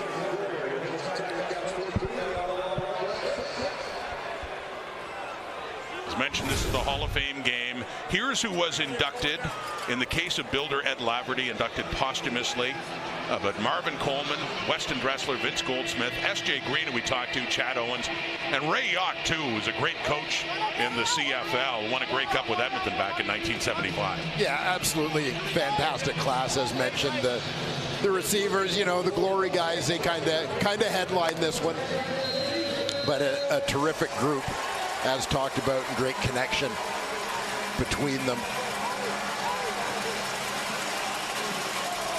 From the Ottawa 40, play action fake, and it is complete just around the 45 for Jalen Acklin. I mentioned one of the builders inducted posthumously, Ed Laverty, the president, Ottawa Nepean Touch Football League, president of Ontario Touch Football for more than a decade. Very influential in amateur football in the nation's capital. And with more, and a special guest too. Let's go back to Matthew Schneider. So pleased to be joined by Tammy Lafferty. First of all, congratulations on your father being inducted. We got to talk about this jersey that your family had made. He gets the bust, he gets the ring, the jacket. But why was it important to have that jersey to honor your dad? I mean, we just wanted to represent our father's legacy, right? I mean, he's not here with us today, unfortunately, but we're so proud to represent his prestigious induction, so we got this made. That's wonderful. And the legacy of Ottawa Touch Football, yes. The inclusion it had in the community. Yeah. Why was it so important for your father and your family to invest in it? Well, my dad took it over in 1964, and he ran it for over 50 years. The Ottawa Nepean Touch Football League is now in its 60th year of operation. He was a president, ambassador, quarterback, but more importantly, he wanted to create a community that transcends generations for people to learn the game. And so to be a community builder, the first recipient of it being an inductee, it's everything. More grass builders will get it acknowledged, and that's the important message for those coaches and volunteers to have their time so that they can be in the forefront as well. Your family has already been honored. Your dad has already been honored by inducted into Ottawa Sports Hall of Fame. Another honor for the family. What does it mean? It means that's a touchdown right there. Let's go. We're ready. It means everything, right? His memory, his induction, his legacy. The family carries on with his, everything that mattered to him and us. And touch football and being a community builder will carry on forever. We love him. We love you, and we're proud of you, Dad. Congratulations to your family. Thank you so much. We appreciate it. Oh, beautiful family moment, too. Thank you, Matthew. Ed Laverty, honored posthumously last night here at the Hall of Fame. His daughter, Tammy, speaking so well about her dad. And you heard during the interview, that ball came awfully close to Wayne. Have a look. No yards. Yeah, fly it in the background. 15-yard penalty. First down. Oh, my goodness. Shinetti should have had that, though. Oh. Don't start ripping Matthew on his hands again. You've done that before, hadn't you? I have. Matthew's priorities are the microphone and the interview. I think you gotta protect your guests. Yes, right? You gotta protect your guests too. I see. But yeah, big congratulations to the Laverty family, absolutely. And a historic induction as Ed Laverty really becomes the first person inducted to the Canadian Football Hall of Fame for a connection not to tackle football, right, but for all he's done in the world of touch football. From the 40, Hamilton, 8-point lead, and that's Giovanni Robinson, second target, and this time has his first catch, and it's up around the 50 and close to a first down for the Ticats. Yeah, lots of snaps for Giovanni Robinson in this game, usually lining up as a tight end. There you see him slip out from the left, off to the flat. Just a quick hitter. A catch by 49, gets it up to the Hamilton 49, and a second down and 1. Short yardage here. We talked about Andy Litre, quarterback. I'll have another look at that as he gets another touch and another first down here for Hamilton as the stick should move. And Bo Levi Mitchell coming back on. The big backs playing quarterback in short yardage, just like we've seen many times with David Mackey with the BC Lions.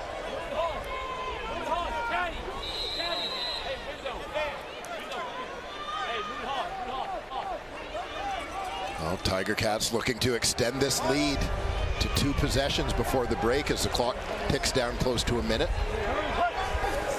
8-point difference. Mitchell with time. And that is caught nicely by Bridges, who gets up feeling he wasn't touched, and a lot more yardage after the catch for Shamar Bridges, as the Red Blacks kind of wanted to look and see if that should be back where he was originally catching the ball. But yeah, you wonder how this wasn't down by contact.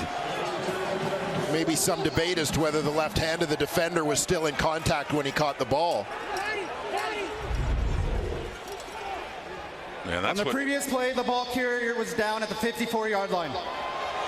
So Bob Dice had the challenge flag ready to go. He doesn't need it.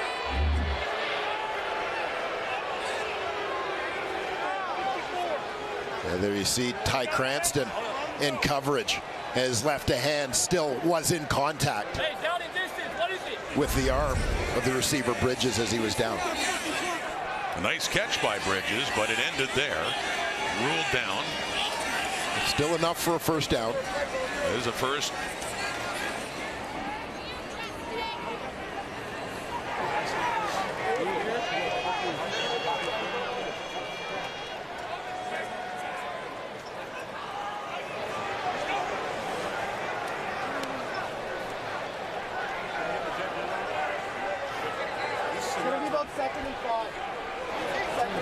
Tread right. Green, tread right.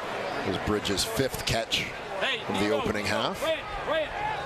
Hey, similar return. So I ruled a gain of 5 and 2nd and 5 coming up here. It takes some time to get that all straightened out. Just on the Red Black side of midfield.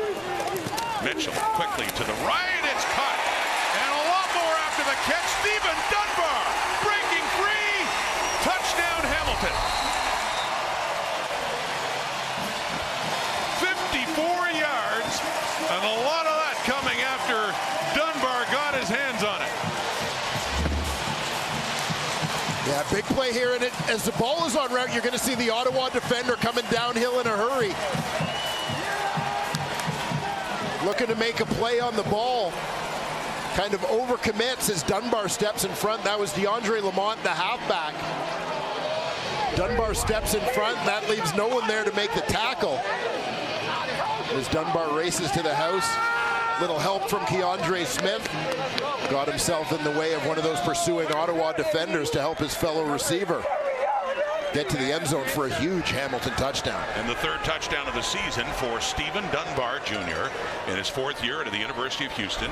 3rd year with the Ticats, was with Edmonton last year, but that caps off a 4-play, 70-yard drive in under a minute, with 54 of those yards coming from the number 6, Stephen Dunbar, in the first offensive touchdown in this game. Yeah, Dunbar from the outside. It's basically a slant or a quick under.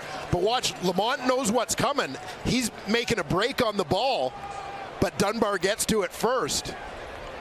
That leaves Lamont out of position. First defender not there to make the tackle there. You saw Keandre Smith forcing another defender to redirect, allowing Dunbar to take it to the house. And quickly get over 100 yards receiving already in this game. Still first half. He has 5 catches for 113, and that touchdown from Bo Levi Mitchell. Yes, the CFL's leading passer in Hamilton, despite their record. Consider they are the leading passing team. And leaders in net offense as well in the Canadian Football League. Well, and when we start checking off those things that you think would help make Hamilton successful in this ball game, we talked about a pretty good start. Little help from special teams. Lawrence Woods with the punt return touchdown. But also contribution from receivers other than Tim White, as good as White has been in the last couple weeks. You've had this feeling that they need a little bit more from the rest of the group, or maybe a little more balance to sustain success. We talked about Shamar Bridges, Stephen Dunbar in the first half of this ball game, certainly doing their part. You saw Brandon Dandridge back with Eli Stove, and consider too, Hamilton was close earlier, and Dandridge had an interception of Bo Levi Mitchell in the end zone.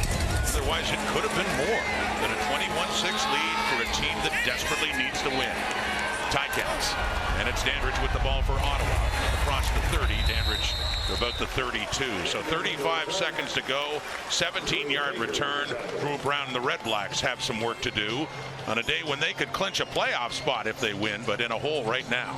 Yeah, two teams, you mentioned that playoff picture, two teams fighting for very different things at this point in their seasons. Red Blacks looking to clinch, as the 2 points would mean Hamilton can't catch them, nor can any potential crossover team from the West.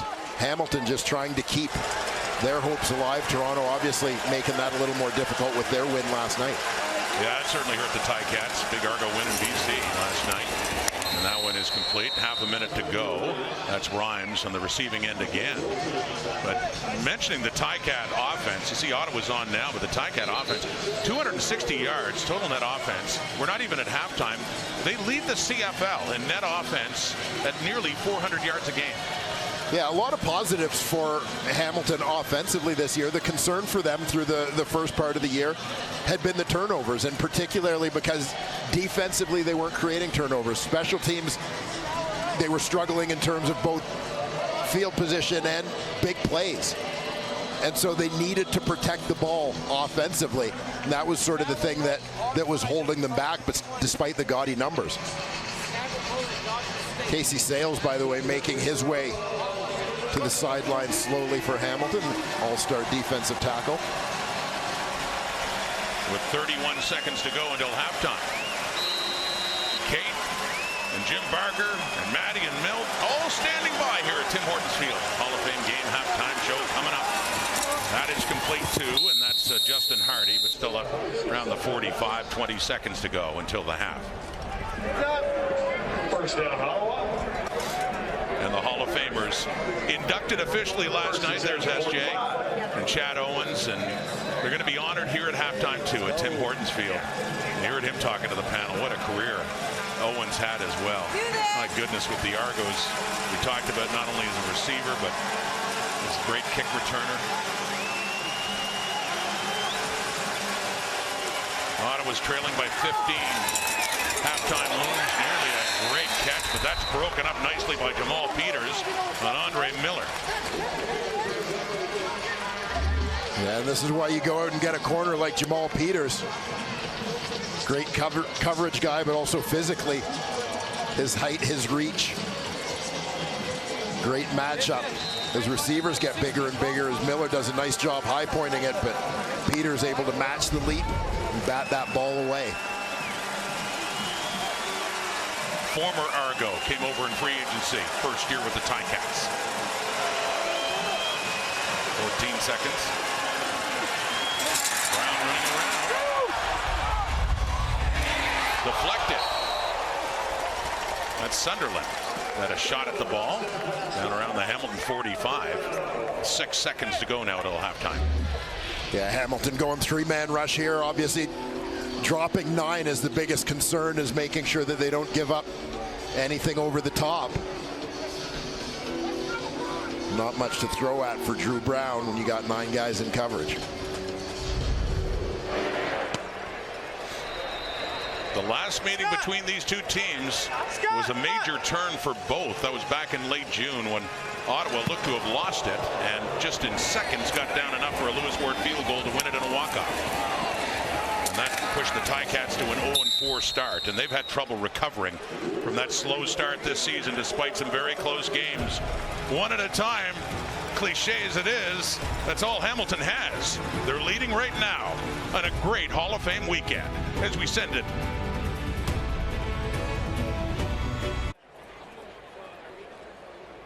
Fans, as you know, here at Tim Hortons Field, we are fortunate to house the Canadian Football Hall of Fame. Last night, 7 outstanding individuals took their place among football royalty during the 2024 Canadian Football Hall of Fame induction ceremony. It is our privilege here tonight to recognize these individuals on our turf. Tigertown, please stand and celebrate these legends and all they have done for the game of football in Canada.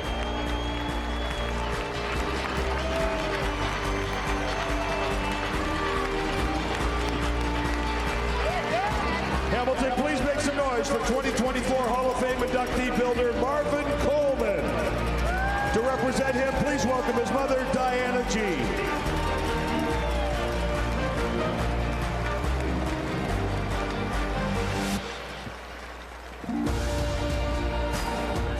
Marvin Coleman's CFL career began in 1994, covering 10 seasons with Calgary and Winnipeg. Coleman was both an elite defensive back and kick returner in the CFL, being named a Division All-Star 9 times and a League All-Star on 3 occasions. He made 28 career interceptions, returning 6 for touchdowns, which still ranks him 6th in CFL history. He recorded 568 career tackles and made 35 defensive takeaways. The Ohio Central University Products special teams contributions rank him number 4 in league history with 11,545 career kick return yards to go along with 7 touchdowns. He led the league in kickoff return yards twice and still ranks number 4 in punt return yardage. Capping his career, Coleman made 4 Grey Cup appearances and captured the trophy with Calgary in 1998.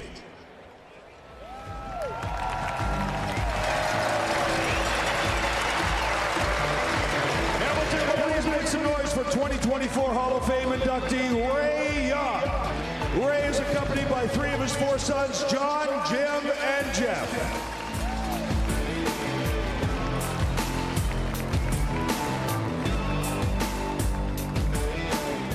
After his CFL playing career was cut short after 21 games by a knee injury, Ray Yock quickly made the transition into coaching. He began his CFL coaching career with Edmonton in 1966 as an assistant and was promoted to head coach in 1970. He led Edmonton from 1970 to 76, earning 6 playoff spots and 3 Grey Cup appearances, winning in 1975. He moved on to Winnipeg as their head coach in 1978 and served the Bombers for 5 seasons. He joined Saskatchewan in 1994 as their head coach for 2 years, pushing his final career totals to 228 games, 127 wins, 11 playoff appearances, and 3 Grey Cup games in 14 seasons. Yock ranks number 6 all-time in both games and wins and captured CFL Coach of the Year honors in 1980. His overall career winning percentage of .566 ranks him among the best in CFL head coaching ranks.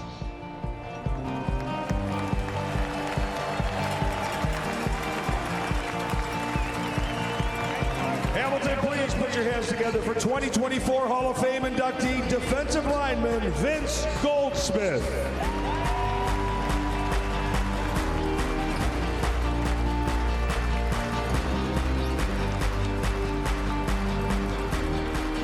Vince Goldsmith began his Hall of Fame CFL career in 1981 with the Saskatchewan Roughriders, making an immediate impact on the league. Goldsmith recorded 17 sacks in his rookie season and was named both the CFL's most outstanding rookie and a league all-star.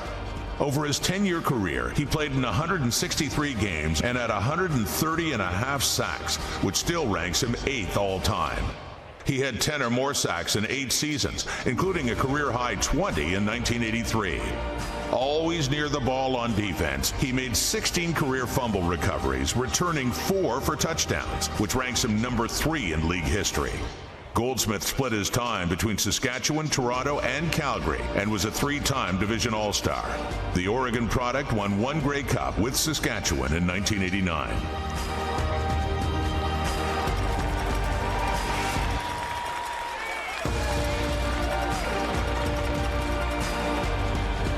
Hamilton, please make some noise for 2024 Hall of Fame inductee, receiver S.J.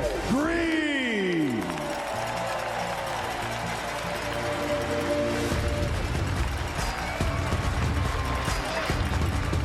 S.J. Green began his Hall of Fame career in 2007 with Montreal and spent the majority of his time as a key member of the Alouettes offense. The University of South Florida product was known for his highlight reel catches over a stellar 13-year career. Green finished with 716 receptions for 10,222 yards, good for number 15 all-time. 60 touchdowns and 30 career 100-plus yard games. He was an 8-time East Division All-Star and 2-time League All-Star, playing in 170 CFL games for both the Alouettes and Argos. The Fort Worth, Texas native was 3 for 3 in Grey Cup appearances, winning 2 with Montreal in 2009 and 2010, and a final one as a member of the Argos in 2017.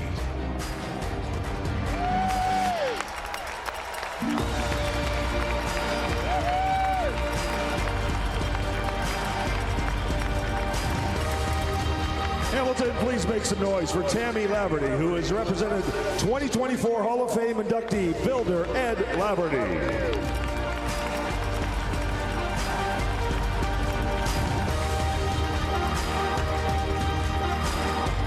Ed Laverty joins the Canadian Football Hall of Fame as a builder after a career that saw him at the center of amateur football in Ottawa. He served the game as leader of the foundational touch football game, serving as Ottawa Nepean League president from 1964 to 2015. That league was a pioneer of diversity in football, with divisions for men, women, and co-ed, led by Mr. Laverty's guidance. That organization grew from just 6 teams in its early days to hundreds of clubs during Ed's tenure. Laverty also served the Ontario Touch Football League as their president for over a decade and helped launch Touch Football Canada. In 2014, Mr. Laverty was inducted into the Ottawa Sports Hall of Fame, recognized widely as an important community builder beyond football.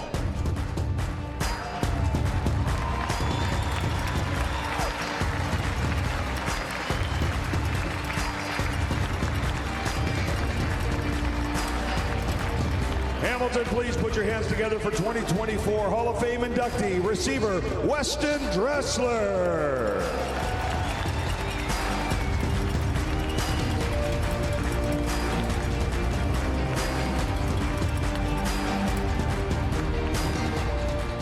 Weston Dressler made an immediate impact on the CFL, beginning his Hall of Fame career with the Saskatchewan Roughriders in 2008 by winning Most Outstanding Rookie honors. The North Dakota product had 715 career receptions for 10,026 yards and 60 touchdowns, adding 2 more scores on the ground.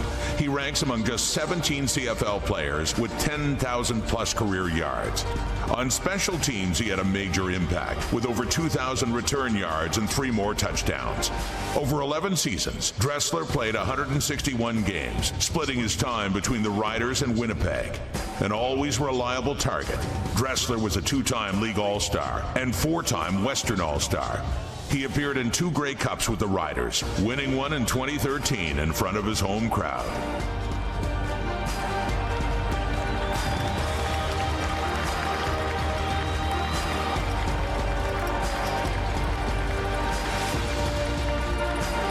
Hamilton, please make some noise for 2024 Hall of Fame inductee, receiver Chad Owens.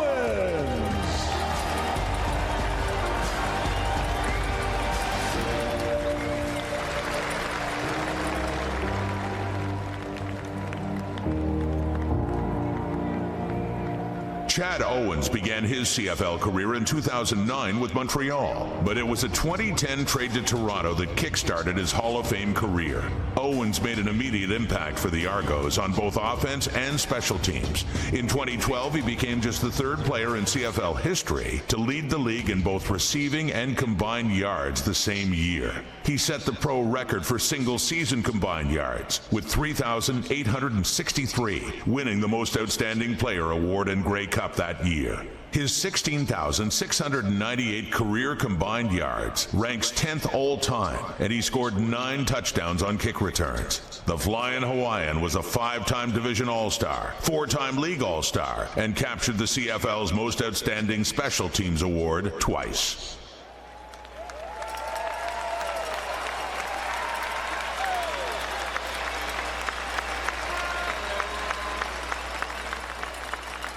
Hamilton, one more time, let's hear it for all our 2024 Canadian Football Hall of Fame inductees.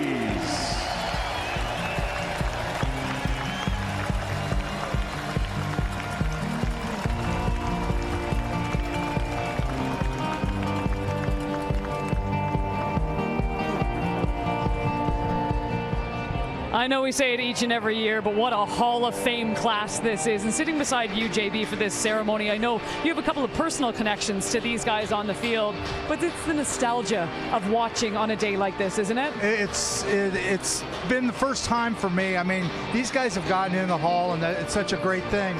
But Ray Yach is the reason I came to the CFL. I was with him as a guest coach. He made it so fun and enjoyable. Now I see him in the Hall of Fame, and then the year I was the CFL Coach of the Year, the guy responsible for it is in the Hall of Fame, and it just, like I say, it's really emotional, and it just, for me, it's different this year for me. Yeah, Jim, it's a stamp of approval for everybody out there in their induction, and it's the sacrifices not only from themselves but their families or loved ones, and everything that they endured over the course of their career. It's a stamp of approval in the highest moment. It's a huge day for these gentlemen. And I echo what you just said, Matt. It's just not those individuals being inducted. It's also the family members, because they sacrifice a lot also. And that's what I love seeing, too. The families are on the field. The families are at the induction ceremony last night. And if you take a look at Weston Dressler's family photo, he's got a 4-month-old daughter. She is crying her eyes out in that photo, and I can't wait for that girl to be 18 years old and back on that. Okay. Tiger Cats up big.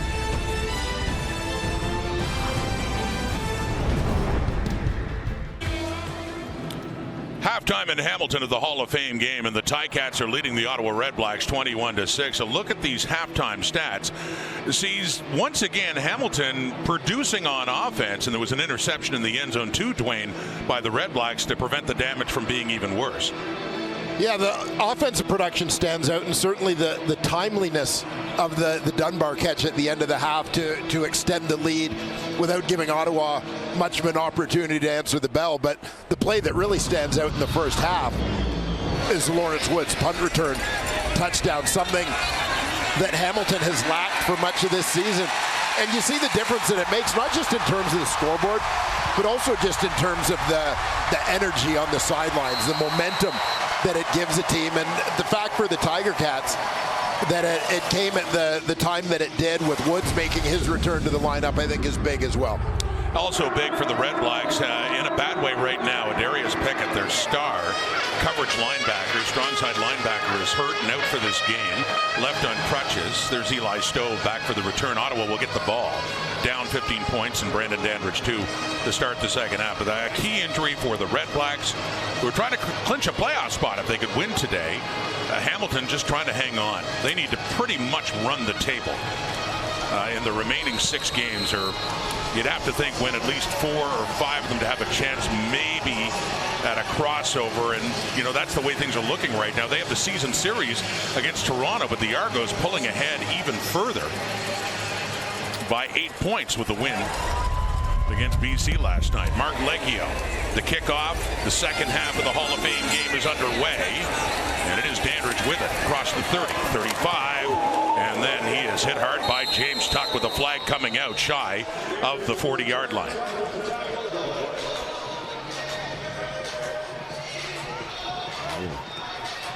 Wait for the penalty. During the return, holding, Ottawa, number 99, 10-yard penalty, first down. Kenny Onyeka called for the hold on special teams, so Drew Brown and company will start a little further back. Yeah, tough field position, certainly for Ottawa. Wind starting to pick up. I felt it picked up a little bit in the second quarter of this ball game, so Ottawa would have the wind at their back in this quarter. I thought Hamilton's management of the wind in the Labor Day win over Hamilton was huge.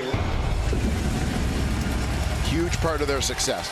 This stadium, more than any other, it can be such a factor, especially late in the season. But yes, it is gusting Ottawa's way right now to start this second half. On that short carry, set up second down. Yeah, when you go back and look at a few aspects of that Tiger Cat win over Toronto, their fast start, well, they're able to throw the ball deep, take some shots in the first quarter because they had the wind at their backs. They took advantage of that. Fourth quarter, they kick a winning field goal that might be out of Mark Leggio's range if they don't have the wind at their back. So those quarters, they took advantage when they had the wind, ate up the clock when they didn't in the third. 2nd and 6 after the 4-yard gain by Kalen Leyburn. The throw, and it's caught at the 40. First down, Ottawa. Justin Hardy, their leading receiver, one of the tops in the Canadian Football League, has another catch. Here you'll see a terrific throw by Drew Brown on the move. Rolling to his right. And you hold your breath a little bit anytime there's that cross-body throw, but he puts it on the money to Justin Hardy. 4 receivers out to the left, 2 to the right for the Red Blacks. And quickly over the middle, it is caught by Hardy and taken down instantly by Destin Talbert after that pickup. That'll set up a 2nd and short for Ottawa.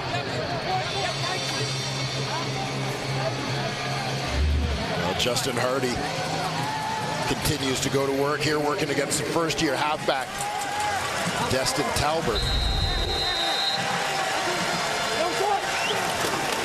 And Brown stays in for that short yardage play. They needed about close to 2 yards on that 2nd down and 2. Had to get it up to about the 53, and it is a 1st down. As signaled there by the referee, Justin McInnes. Bob Dice. Going on 2 years now. He became head coach of this team, but he's been with the Red Blacks a lot longer than that. This is his 8th season with Ottawa. He has literally seen the highest of highs and the lowest of lows, and they're rising up again this year, coming in at 8-3-1, close to clinching a playoff spot. But as mentioned, some work to do today if they're going to get it this afternoon in Hamilton. Drew Brown, deep, right, open, but coming across to knock it away and nearly intercepted the Ticats, and that is Richard Leonard, who nearly had the pick. It was intended for Nick Mardner. Yeah, and you'll see Mardner along the sideline is sort of waiting for this ball to fall into him. I don't think he recognizes how quickly Richard Leonard, the halfback, is coming. He's aware that he's in behind the corner. But Richard Leonard, from his halfback position, coming over to help out, almost comes up with a turnover. So close to an interception for Leonard, but instead it is a 2nd and 10. Ottawa near midfield. Down by 15. Brown, they got him. Brendan Barlow, ball comes loose, and Nick Usher has it. And he's still on his feet. Nick Usher forced a fumble and recovered one in the first half, and he's got the ball that time on the pressure from Brendan Barlow, getting to Drew Brown. Turnovers, key in any game, certainly are in this one, as Hamilton benefits again. Nick Usher.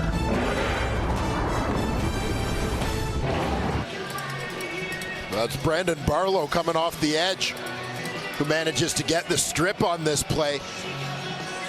4th sack of the year for Barlow, working against Drake Centers, making his first start of the year at right tackle in place of Zach Pelios. And Nick Usher, his bookend, comes up with the recovery there. So Ticats getting their money's worth for their free agent spending, as the defensive line was certainly a point of emphasis for them. Used 13 different D linemen last year. Casey Sales, the only one back with the Ticats this season. And so they go to work in a similar play. Stephen Dunbar took a catch like that and ran it in for a touchdown late in the first half. A good pickup nonetheless on that 1st down. It'll set up a 2nd and short. Dunbar having a game. So too is Shamar Bridges. You know, you talked about it. They normally depend so much on Tim White. They're getting production from other receivers. Yeah, and this is big when, again, you talk about things that didn't happen when the Ticats were on their way to their current 3-9 record. Not getting consistent or balanced production offensively. You know, at first, not much from Tim White, and then when White got going, other people weren't going. Defense creating turnovers for them was a piece missing. We've talked about the special teams aspect in the return game. But the Hamilton Tiger Cats today, as they fight for their playoff lives, look like a very different team than we saw for much of the first part of this season. They really do. That'll be the question, though. Is it coming too late, especially given the other strength in the East Division with Montreal and with Ottawa? And even the Argos were all those points, 8 points ahead of them now for Scott Milanovich. That slow start, 0-5, really hurt them, but it was Litre picking up the 1st down. And yeah, they have looked better. Certainly did against they beat the Argos twice. They've got them again. They've won the season series, but they meet Toronto next week as well for Just another critical game for Hamilton. They'll have to just keep winning, and they're going to have to get some help as well. But Bo Levi Mitchell, more impressive numbers. And this one, a flag is out right after the snap of the ball, and it's Greg Bell as the ball carrier. It was Andy Litre before. No end. Hamilton. 5-yard penalty. Remains first down. Mentioning it was Andy Litre who carried for the first down, but a penalty hurts the Ticats there.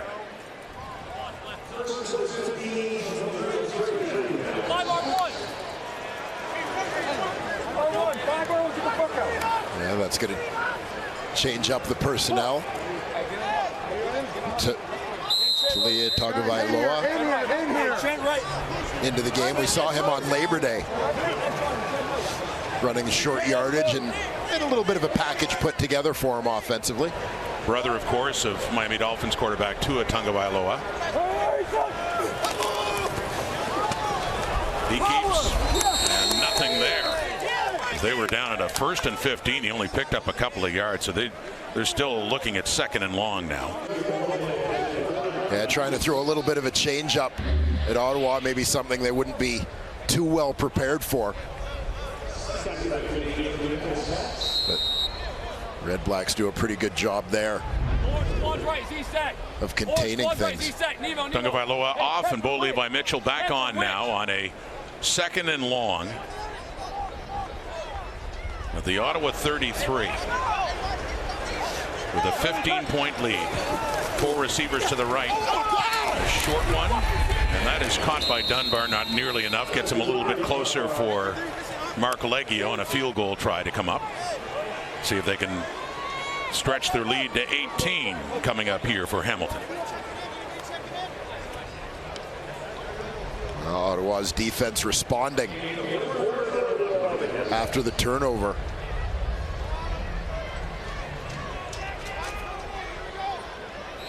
So Leggio is 2 for 3 in field goals in this game. Nick Constantino will put it down around the Ottawa 36. The veteran Leggio started his career with the Winnipeg Blue Bombers.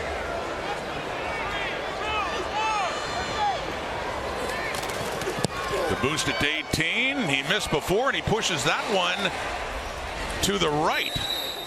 So 2 for 4 now. A couple of misses for Leggio in this one as they get the single point instead, boosting their lead to 22-6. We got more NFL coming up, too, after both the winning during opening week of the National Football League. The Bears and Texans will square off against each other in Houston. You can catch the game tomorrow at 8:15 Eastern, 5:15 Pacific time. That'll be on TSN. Here on CTV, the Hall of Fame game. And it is the Red Blacks in a hole right now after giving up another single and a missed field goal by Mark Leggio. It's 22-6, 16-point difference. Ottawa starting at their 40. Oh, a little direct snap there to Justin Hardy, who goes left and around the edge to try to trick the Ticat defense as Brown was lined up in shotgun and Hardy came across to take it. Yeah, creating a little misdirection. We're seeing Hardy in the backfield a little bit in recent weeks with in this Ottawa offense. As often it would be Braylon Addison would be the receiver who would sort of shift into that role. The former Tiger Cat. Real fixture in Tommy Condell's offense has been on the injured list. Hardy picking up some of the slack in the run game. Picked up 7 yards, 2nd and 3, running well as Kalen Leyburn keeps his feet too. Broke a tackle, Leyburn, in just his 2nd game, taking over from Raquel Armstead, who was cut. And Leyburn picks up a first down for Ottawa. Yeah, and you'll see a little that motion right to left on your screen by the receivers, Hardy and Rhymes, at the bottom of your screen, creates some misdirection for the defense, holds them on the left. Leyburn takes it back to the right. And you see a little bit of the twitch in his game that head coach Bob Dice talks about. He started Marshall, and before that, Florida State. Kalen Leyburn has it again. And puts his head down, and he gets closer to the 40. Another good pickup on first down. It'll be 2nd down and about 4 yards. There's Tommy Condell, a fixture, calling the plays here in Hamilton for several years. Yeah, originally came here with head coach Kent Austin. remained after until last season. Leyburn and picks up another first down. Yeah, Tommy Condell on teams that went to the Grey Cup 4 times. Didn't get the win, but Hamilton had some very good teams with Tommy Condell offenses. Going back to when Zach Collaros was a star here. Jeremiah Masoli later, now the backup quarterback for the Red Blacks, and Drew Brown. A lot of Hamilton connections on Ottawa's team. Well, certainly with general manager Sean Burke having gone from Hamilton to Ottawa. A screen to Leyburn. Down to the 30 on that first down play. So Leyburn's suddenly been busy in this drive for Ottawa. Yeah, Ottawa rather mixing it up offensively, changing gears here, relying on the ground game, and as you said, on their running back in general. They're getting the ball to him on the pass and having some success doing it. A different kind of lead because it was so early for Hamilton. The last game they played on Labor Day when they led the Argos 21-3, but they saw the opposition come back and make it a game. The Argos tied it before Hamilton put it away for good. Ottawa trying to get closer to Hardy with the ball close to the first down marker around the Hamilton 25. Yeah, Drew Brown going to his go-to guy. Hardy on that quick flat. And he does indeed have enough right at the 25. So sticks move again. Good drive here for Ottawa when they needed to. Down 22-6. First and 10 at the Ticat 25-yard line. Getting later in the third quarter here in Hamilton. Back to Leyburn and nowhere to go. He is met immediately. Brandon Barlow, who had the big quarterback sack before that forced a fumble earlier in this quarter. Yeah, Barlow, the Boston product, Boston College product.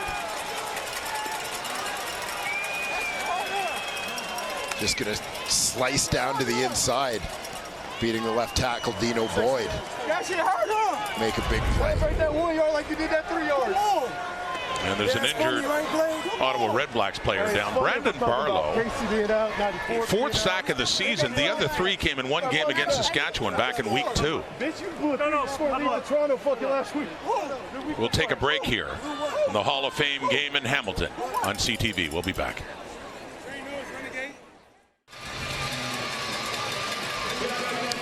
Tim Hortons Field in Hamilton on just a gorgeous Saturday afternoon and Hall of Fame game on CTV. The Ottawa REDBLACKS trailing but pressing.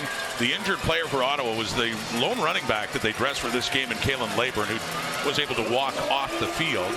So a change affecting Ottawa there, and it's Anthony Gosselin, fullback, who's in the backfield now alongside Drew Brown on this 2nd and 10 play. 4-man rush over the middle.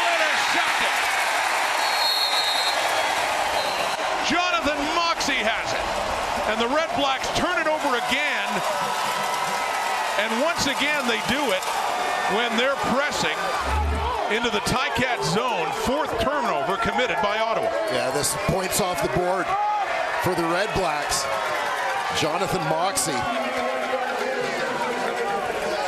nickel linebacker, dropping as more of a safety towards the middle of the field on this one, and just cuts underneath Justin Hardy, steps in front of him to make that play.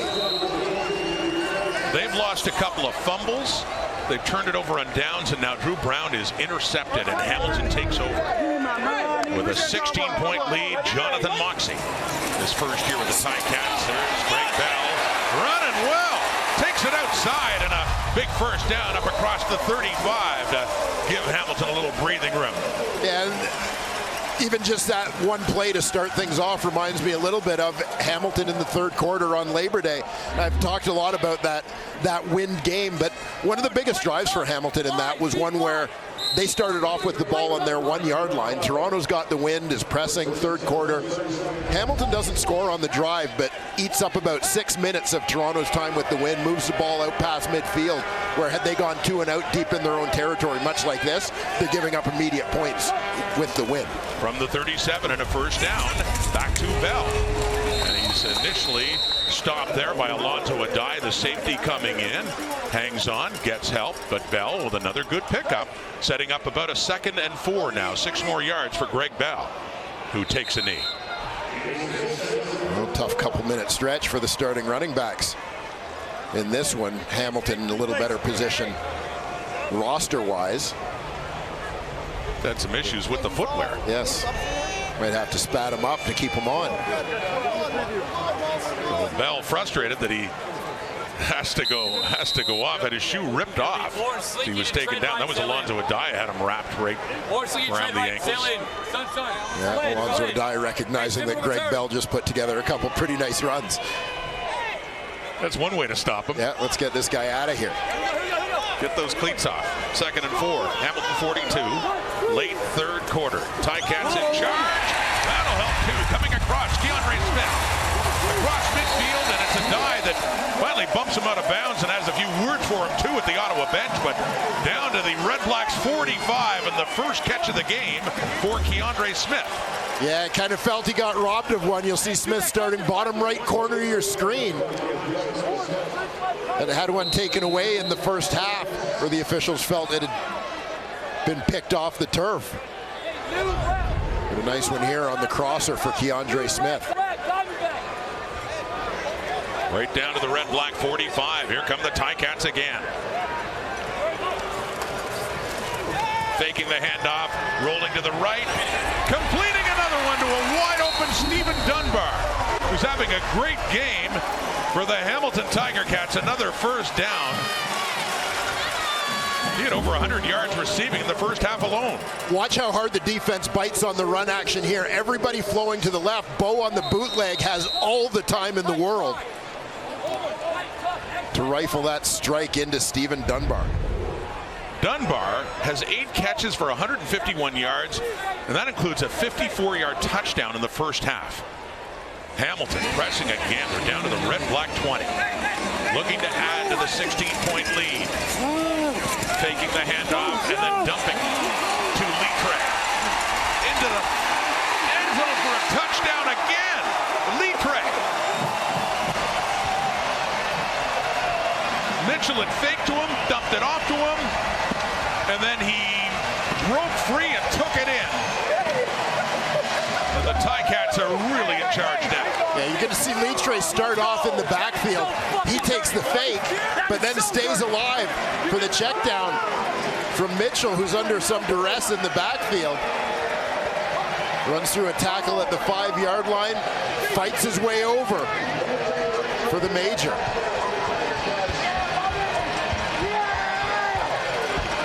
And these are points off a turnover. Bear in mind, they did get that interception by Moxie way back in their own zone, but an impressive drive off that pick to take it all the way down. 5 plays, 96 yards in 2.5 minutes. Now 10 points off turnovers for the Ticats, as Leggio will try to make it 11.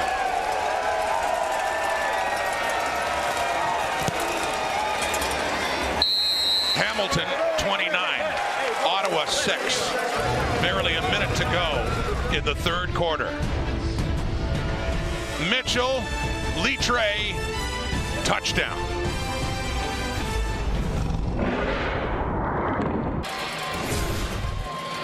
Before Hugh Campbell's dynasty in Edmonton, the coach that got them to the upper echelon of the CFL was Ray Yawk, inducted into the Hall of Fame, and standing by now with Matthew. Pleasure to be joined by Ray Yawk. Coach, congratulations on being inducted into the Canadian Football Hall of Fame.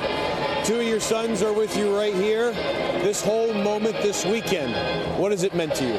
It's been wonderful. I can't tell you how much it's meant to me.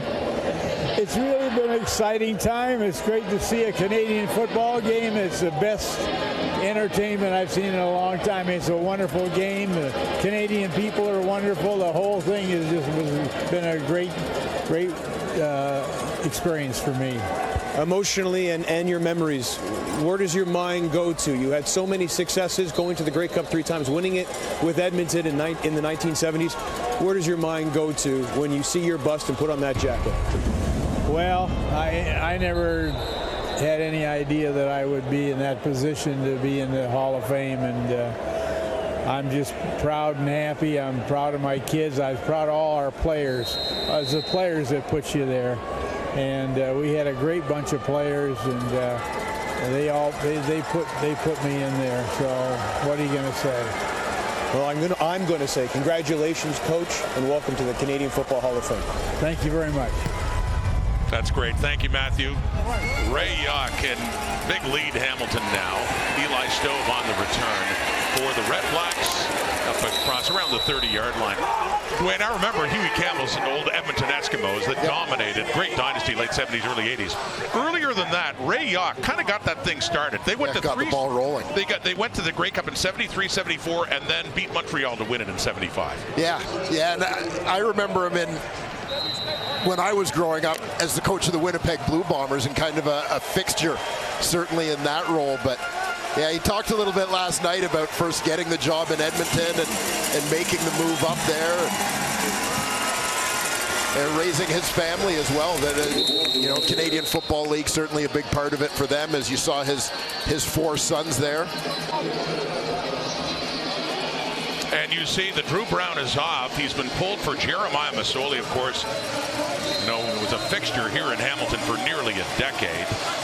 And did get one start earlier in Calgary, about a month ago in Calgary, and won it dramatically. He was 27 to 35, 254.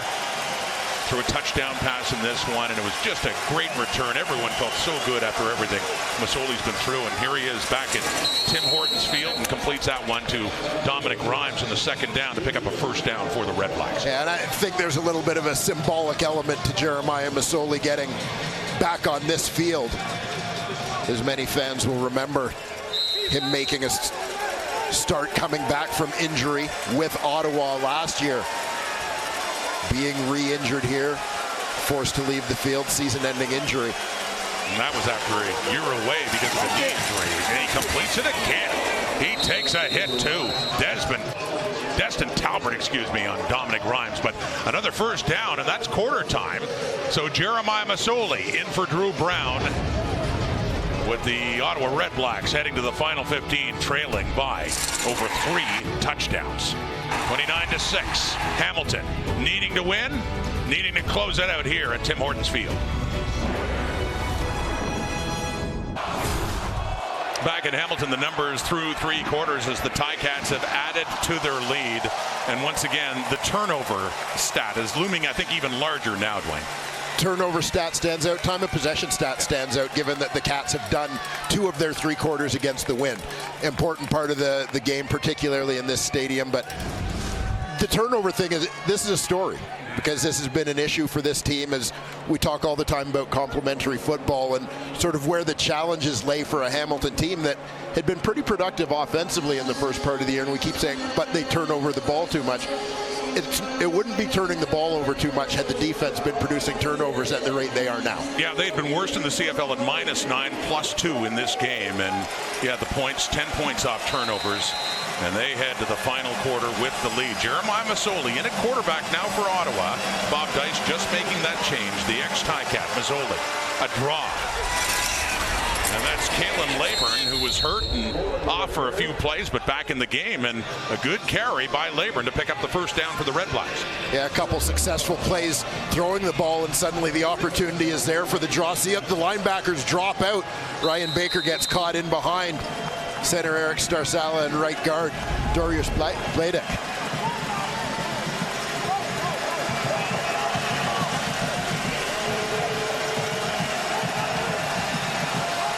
Down to the Hamilton 40 now. Jeremiah Masoli wants to throw, and he does, and completes it. Another completion for Masoli. That's Jalen Acklin. Well, there's a combination that was well known to Tiger Cat fans from their days here. Yeah, I was going to say the Tim Hortons faithful will be having flashbacks as you'll see Jeremiah Masoli demonstrating he's still got the ability to thread the needle a little bit. Jalen Acklin sitting it down. They get down to the 26 of the Ticats. Early 4th quarter. Masoli, his first action in a month.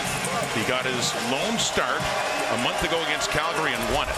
Another draw to Leyburn. So they go right back to 34 as he continues to run well, and another first down for Ottawa inside the 15. Yeah, a little element of surprise. They're not going to run draw twice in one drive, right? But some success here for Kalen Leyburn. The Red Blacks ground game. Down to the 13 now in a 1st and 10. Ottawa still without a touchdown in this game. It's a couple of Lewis Ward field goals in the first half. Jeremiah Masoli in a 3-man rush with time. End zone, no, knocked away.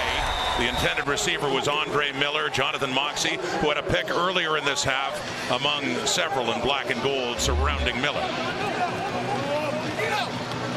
Yeah, Miller working to the middle on this one.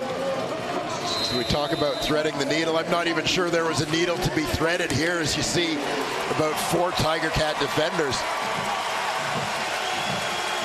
lined up for a shot at that ball. You have to think it's 3-down country now for Ottawa. Down this much to 2nd down. A look to the end zone. Coverage is there.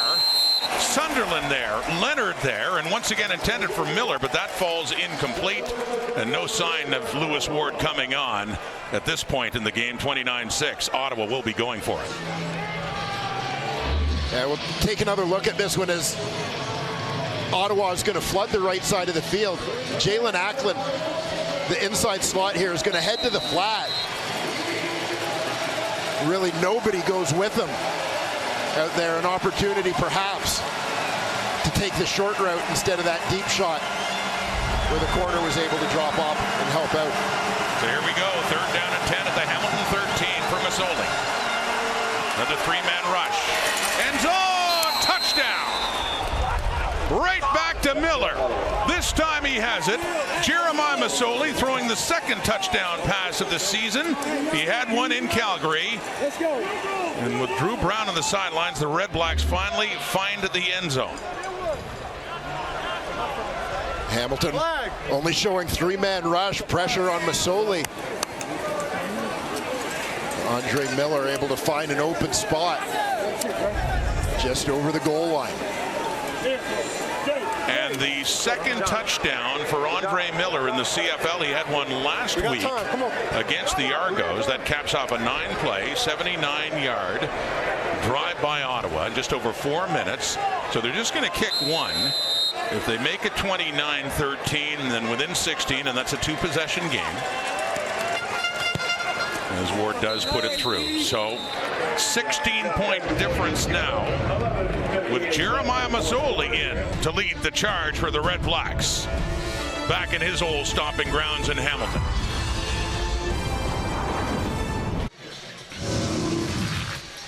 Well, a big touchdown drive started at the end of the 3rd quarter. The Ottawa Red Blacks, Dominic Grimes with a couple of big catches to get things going. Kalen Leyburn chipped in on the ground. 2 of his biggest runs of the day. Jeremiah Masoli, Jalen Ackland channeling years past, having success here at Tim Horton Field. And Masoli caps it off by finding the 1st-year man Andre Miller in the end zone for the touchdown, pulling the Red Blacks within 16. So still a ways to go, but Ticats have to be mindful of having a big lead and then seeing it evaporate. It happened against the Argos here 2 weeks ago when they were up 21-3 and ended up tied at 28 before the Ticats pulled it out. But there is Masoli, and said it many times, how could you not feel good for him after everything he went through in 2022 with a knee injury, and then right here on this field a year ago July, when he suffered the Achilles injury, just 11 plays into his comeback. And just 1 year to the day of the knee injury in Saskatchewan. But that victory in Calgary was huge for him, and a lot of people feeling great for him. And playing now, Hamilton 43, though, it's Ticats with the ball. And it's Greg Bell, the ball carrier, and limited to just a couple of yards. Davion Taylor, Lorenzo Malden in on that tackle. And you have to anticipate that Ottawa is going to aggressively defend against that run, especially on 1st down, knowing Hamilton wants to keep the clock running here, slow this game down a little bit. Want to force them into passing situations where there is greater opportunity for Ottawa to disrupt things, force the Tiger Cats into mistakes. Ball just up across the 47 of the Ticats. Bo Levi Mitchell on a 2nd and 5. And then he just throws it away. It was heading Tim White's way. That was dangerous with DeAndre Lamont right on White. Ends up going past both of them, and it'll be a 3rd and 5. So a big stand for Ottawa's defense. Yeah, White is basically an outlet on that play, and as Bo goes through his reads, he's looking to his right, going through his reads. Meanwhile, Lamont is anticipating, okay, now he's going to turn to his check down. Made a breakdown towards Tim White just as Bo turned to throw that way. So Nick Constantinu comes on, standing at his 33 to punt this one away. 16-point difference. The Red Blacks still in a deep hole, but showing signs of life offensively on that last possession. The left-footed Aussie Constantinu with that punt. Heading to Eli Stove, takes it inside the 20, up across the 25 before he's taken down. As Jeremiah Masoli, so many good years in Hamilton. Here with Ottawa against the Ticats, trying to spearhead a comeback. Oh, it's been Hamilton's day in the Hammer. So far, 4th quarter, yeah, flexing those muscles in the Ottawa Redblacks, but Jeremiah Masoli's in. And just a few minutes ago, led to their first touchdown drive in this game. They're down 16, 10:20 on the clock. Masoli completes another one, and that's to Leyburn. As the Ticat defense laying off a little bit there, as Leyburn's able to take it for a first down. Probably early with 10 minutes to go for any kind of full prevent from the Hamilton defense. Jeremiah Masoli has been able to find a few things underneath, generating that touchdown drive completion there in the flat to his running back Leyburn. It's mostly on the ground for Leyburn, who has 12 carries for 81 yards. Had the catch there for the first down. Masoli with time, and open again, Dominic Rhymes into the Ticats zone. They're down inside the 50, so they're moving quickly here. Just under 10 minutes to go in the clock. Well, in many ways, Tim Hortons Field, the house that Jeremiah built. MOP finalist as a member of the Ticats, where he got his opportunity to become a starter. Tommy Condell, offensive coordinator. Yeah, the East nominee in 2018 for the most outstanding player in the CFL when he was with Hamilton. Jeremiah Masoli against them now, throwing again, open again, and caught again is Rhymes, and looks to be right around another first down for the Red Blacks. Masoli under a little bit of pressure there, and truly is the cliche of taking what they give you. Masoli's best season ended in Ottawa in a loss in the Eastern Final against the Red Blacks. That was in November of 2018. Ottawa had not beaten Hamilton since then, going almost 6 years until late June at TD Place, when with a walk-off field goal, they barely got it done. Their first win over the Ticats in such a long period of time. And now with Masoli, I'm going to see if they can come up with some dream finish now, down those 16 points. Dino Boyd, the left tackle, is the injured offensive lineman. The veteran Jacob Ruby came on at right tackle for Zach Pelios last week. Now on the left side for Dino Boyd. Some juggling on the offensive line. Speaking of that long drought against the Ticats, that for Bob Dice, his first victory over the Ticats too, back in week 4. An important one too, is Ottawa hasn't played a lot of East Division opponents. It's just their 4th divisional game, and those are critical too for Ottawa. Not as much today because they're in good shape in 2nd place right now, but you consider they didn't beat a team in the East last year, and that was a big part of their undoing. Yeah, well, you feel like there's almost a mental block there from last year. Again, that was the difference between them being in the playoff picture and being completely outside of it. It's a much more critical game for the Ticats right now, coming in at 3-6. Just about in that must-win zone, and they get the Argos next week in Toronto. And the Hamilton 40. 1st and 10.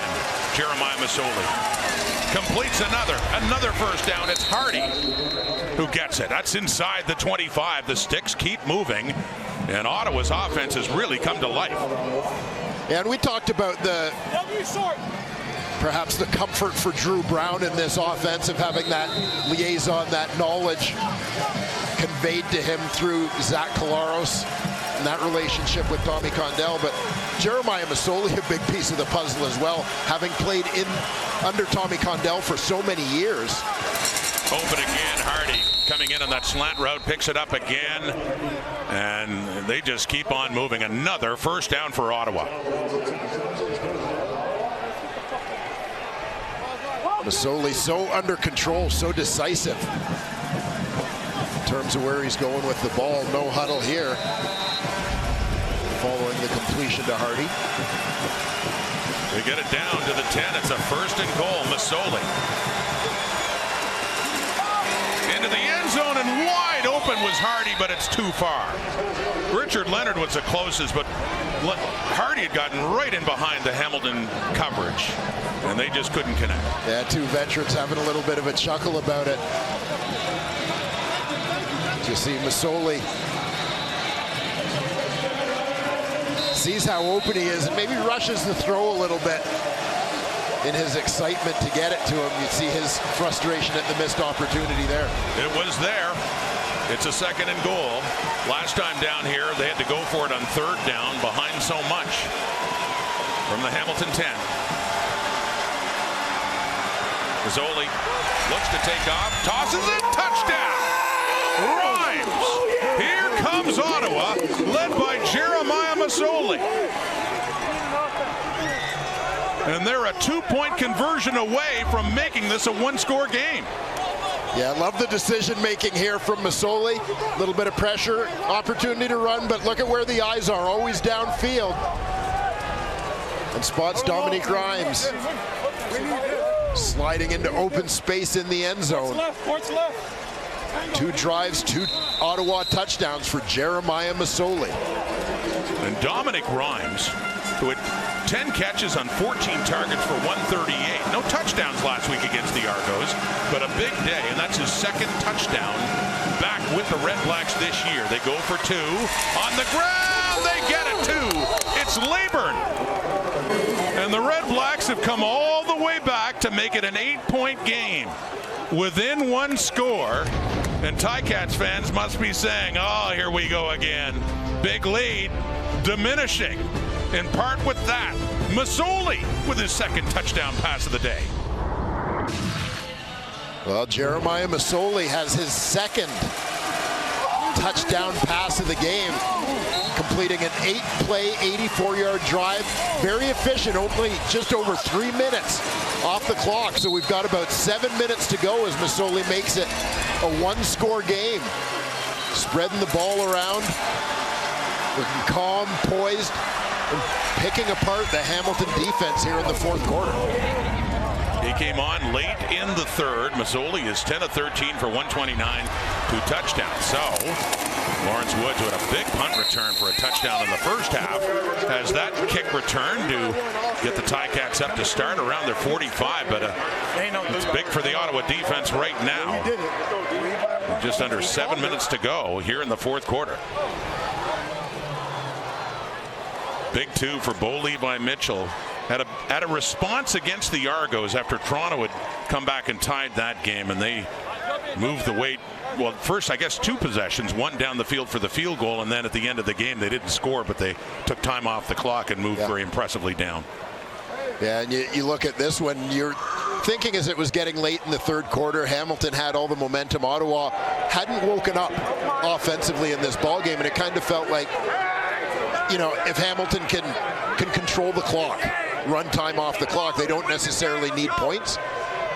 Well, now you're kind of thinking, yeah, we're not comfortable at 29 anymore. I was going to say at least a good long drive to take time off the clock. Yeah, but I think they need, unless they're going to take 6 minutes off the clock, I don't know that how easily they're going to breathe unless they are able to put points up here. It was 29-6 in the 3rd quarter at the end of it. 15 unanswered points in the 4th quarter by Jeremiah Masoli, and yeah, Scott Milanovic. I mean, it's had too many times for him this season where it just hasn't been comfortable in the fourth quarter. Close games that they've ended up losing, and even with leads that, like 2 weeks ago, end up not being safe. That's the fullback, Felix Garangoche, injured on the play and getting help off the field. He'll have to get right across the field now.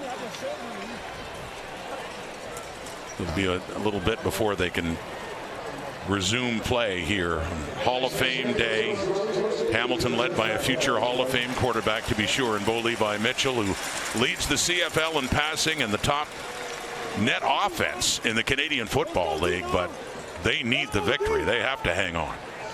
Well, Scott Milanovic may be thinking right now he could use a couple of those Hall of Famers that he used to coach. S.J. Green and Chad Owens, big day for them. Milanovic playing a big role in the success of both those guys, but their knack for the big play would certainly be welcome here for the Tiger Cats. Yeah,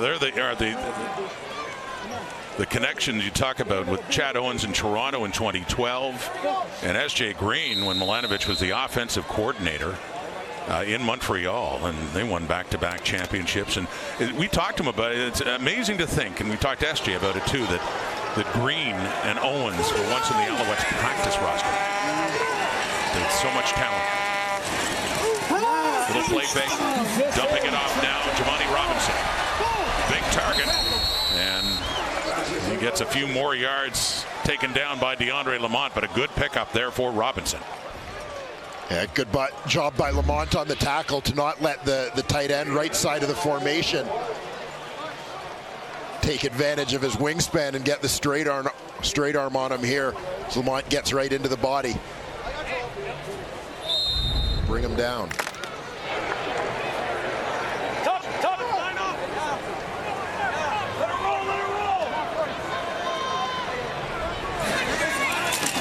Second down and 1. They try to trick him, and it was intended for the offensive lineman lined up the receiver, Nate Dumoulin-Duguay, and it was Litre showing in second and short, as he usually would, to run it, and drops back and throws it, and we got a flag out. Yeah, well-timed call there. Ottawa got coverage there. Pass interference, Ottawa, number 33. Spot of the foul. Sorry, 10-yard penalty, first down. Left tight end is Nate Dumoulin-Duguay, first-round pick for the Cats, right in front of him. Ty Cranston responsible for him, and you see the late reaction there by Cranston as he's getting ready to take on the big boy at the line of scrimmage. Left side of your screen here. Cranston does well to recover, but he's kind of in panic mode, not taking time to locate the ball. He just wants to make sure this isn't going to be a completion. Every old lineman's dream, too. Get your number called on offense as he lined up a tight end. Does draw that big penalty, though. On the reverse to Tim White. Red Blacks, they have it strung out, and White doesn't end up with much there, but another flag is out in the Hamilton backfield. Yeah, I suspect we may get a hold on the edge here by the Tiger Cats. Face mask, Ottawa, number 96. Wow. 15-yard penalty and an automatic first down. Another big penalty against the Red Blacks. Yeah, see, it looked like David Beard got away with one on Malden.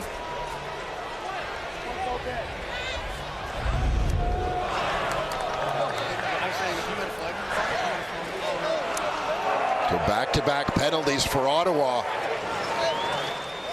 have certainly quelled their momentum a little bit here. It really has, because they're in field goal range now, and even with a field goal, they can get it back to a two-possession game. 5:25 on the clock here in the fourth quarter. So critical penalties against Bob Dice and the Ottawa Redblacks here. It's a first down for Hamilton. Down inside the Ottawa 35.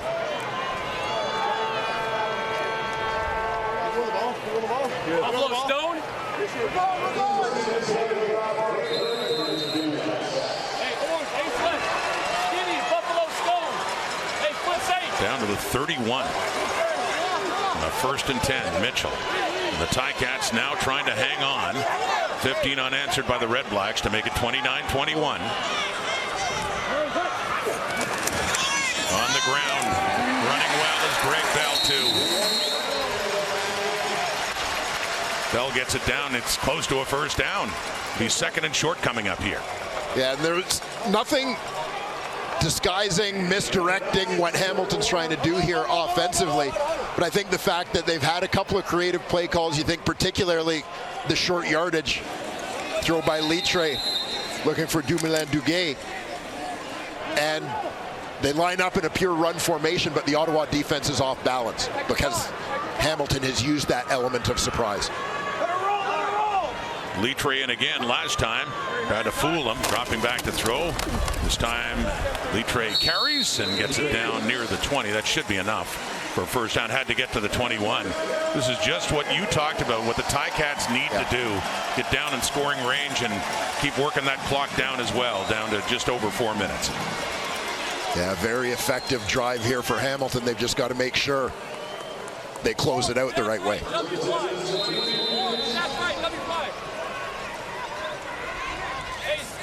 Watch for the Ottawa defense to be aggressive going after the ball on every play here, as they need a turnover to ensure that Hamilton doesn't have a chance to score and make it a two-possession game.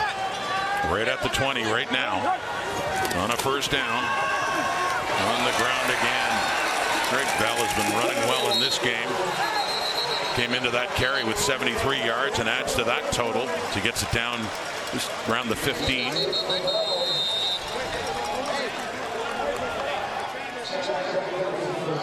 Timeout, Ottawa. Bob Dice mentioned Scott Milanovich and his tie to the Hall of Famers. Yeah, taking that timeout before the 3-minute warning. Milanovich knowing Chad Owens and S.J. Greenwell, and Bob Dice too. He coached Weston Dressler, also inducted into the Hall of Fame last night. Coached him in Saskatchewan. Yeah, Bob was a receivers coach in Saskatchewan. Talked about the work ethic of Weston Dressler, a guy who loved football, hate to even miss practice ever. Obviously that served him well as we see the Dressler entourage. Orange, juice right, wide, skinny, buffalo shack wrap. On the orange, ready? We got that Hall of Fame career started with the Saskatchewan Roughriders. 2nd and 5 with the Ottawa 15. A big possession, a big drive here from Mitchell and Hamilton. Back to Bell. Gets the 5. He gets more. He gets a Tiger Cat touchdown. Greg Bell. At a time when the Ticats needed it most.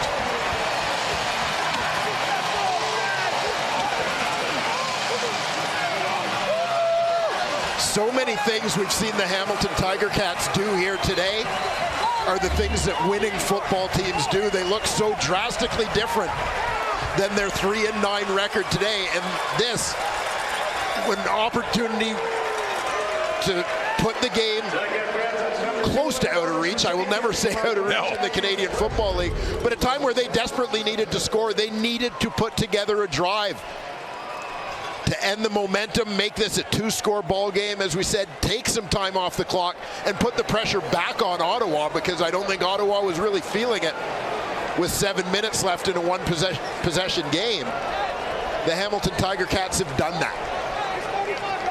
Greg Bell taking over as the #1 running back with the Ticats, his 4th rushing touchdown, his 5th touchdown overall.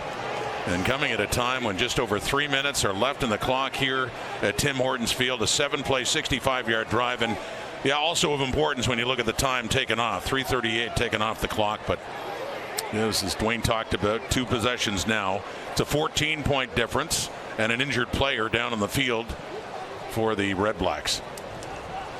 Got to give the offensive line a little bit of love. Any opportunity we get, in particular going to highlight the guards. You're going to see double teams on both sides, and then the guards working up to second level,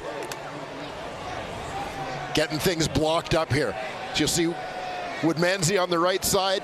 Be scared of the snowboard. Helps out his tackle, Murray, up to second level. Revenberg sealing things off on the left. Creating that lane for Greg Bell.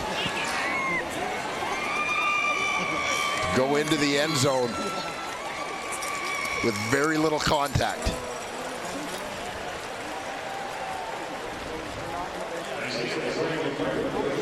Big drive there for Bo and the Ticats as we're seeing these two veteran quarterbacks, two guys who came into the league in 2012. Yeah. Bo with Calgary and Jeremiah Masoli with, do you recall? Edmonton. He was. I don't know if he ever played with Edmonton. He got traded shortly after. Yeah, he and Simone Lawrence got traded to Hamilton together. The great coup. That trade worked out all right for the Ticats. Saw Carson Rockhill and Nathan Kanya go the other way. For Jeremiah Masoli and Simone Lawrence. Well, Masoli backed up Zach Collaros for a while. And when Collaros left for Saskatchewan, Masoli actually even had before taken over as the #1 quarterback late in the 2017 season. And has had just an outstanding year in 2018, the East nominee for most outstanding player. And it was a year Bo Levi Mitchell won Grey Cup MVP when his Stampeders beat the Red Blacks in Grey Cup that year. Winding down to 3 minutes on the clock. They go for 2, faking to Bell, and no. Got a flag. They got a flag, though. Keandre Smith, the intended receiver, and a flag does indeed come out. Pass interference, Ottawa, number 9. Foul happened, goal. Ball will be at the 1-yard line. We'll retry the convert. Damon Webb, quieter game for him. After 2 pick sixes against the Argos last week, although earlier we thought he might have a fumble return for a touchdown, but later it was ruled that the ball carrier was down. But he overall has had a very impressive season on that Red Blacks defense. Yeah, Damon Webb right there at the top of the league for defensive stops when we talk about the category that encompasses tackles for no gain or loss, plus knockdowns, pass knockdowns, sacks. 7 tackles for losses to lead the CFL. So they try again. Bell can waltz it. He got the touchdown. He gets the 2-point conversion as well. Greg Bell cashes in, and it's back up to 16 points. Yes, it is a 2-possession game still, but the biggest form at the 16-point difference. Greg Bell, after the touchdown, put on 2 more for the Ticats. The biggest night in Canadian country music is coming to CTV. Watch the Canadian Country Music Awards presented by TD, featuring the official reunion of Katie Lang and the Reclines. Tune in tonight, 8, 9 Atlantic on CTV.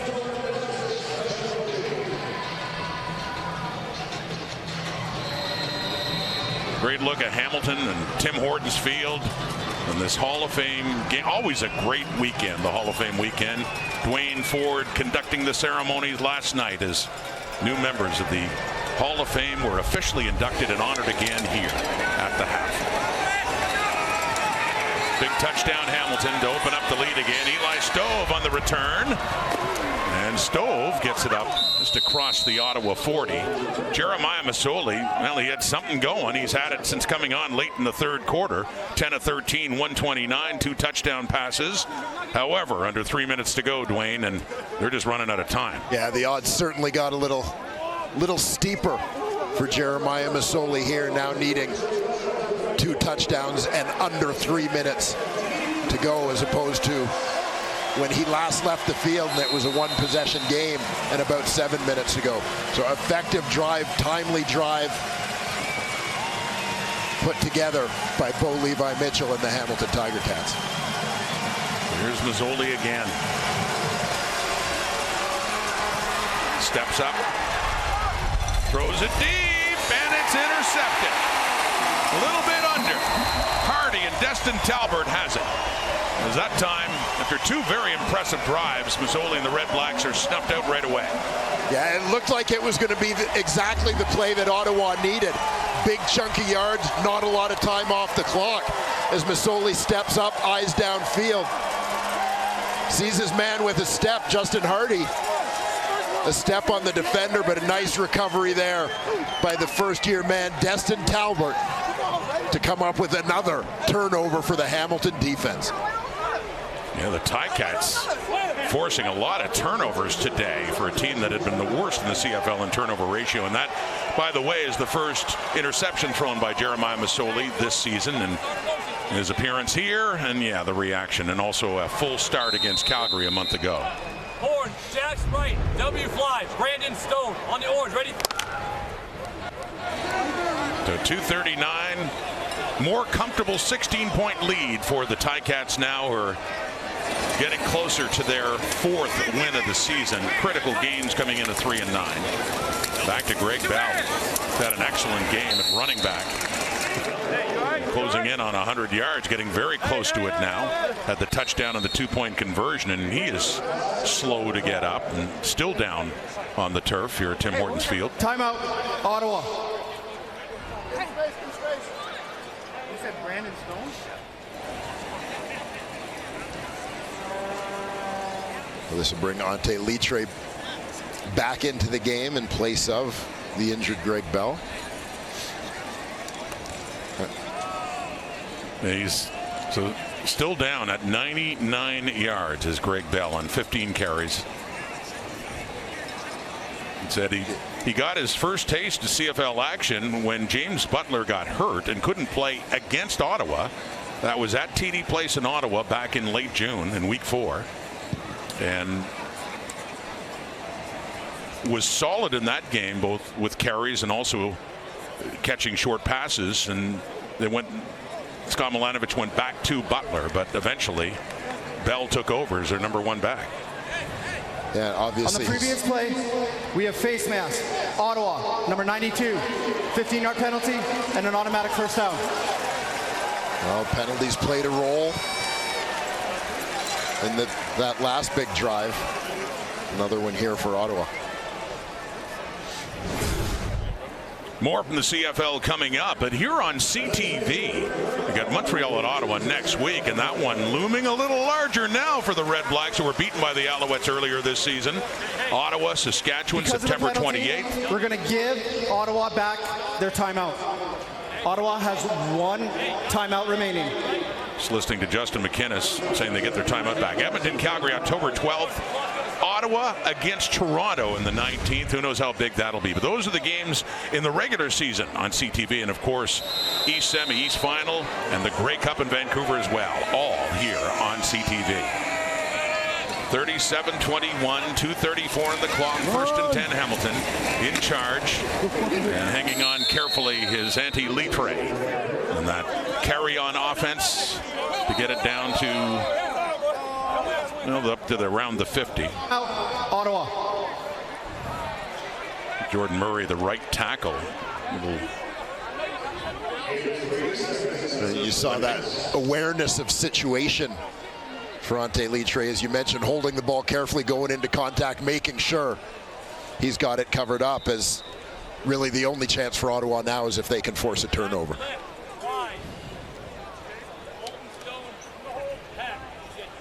Picks up 3 yards, and normally, as said, we see 34 in short yardage if he's going to get a carry, or on occasion throwing the football, as we saw.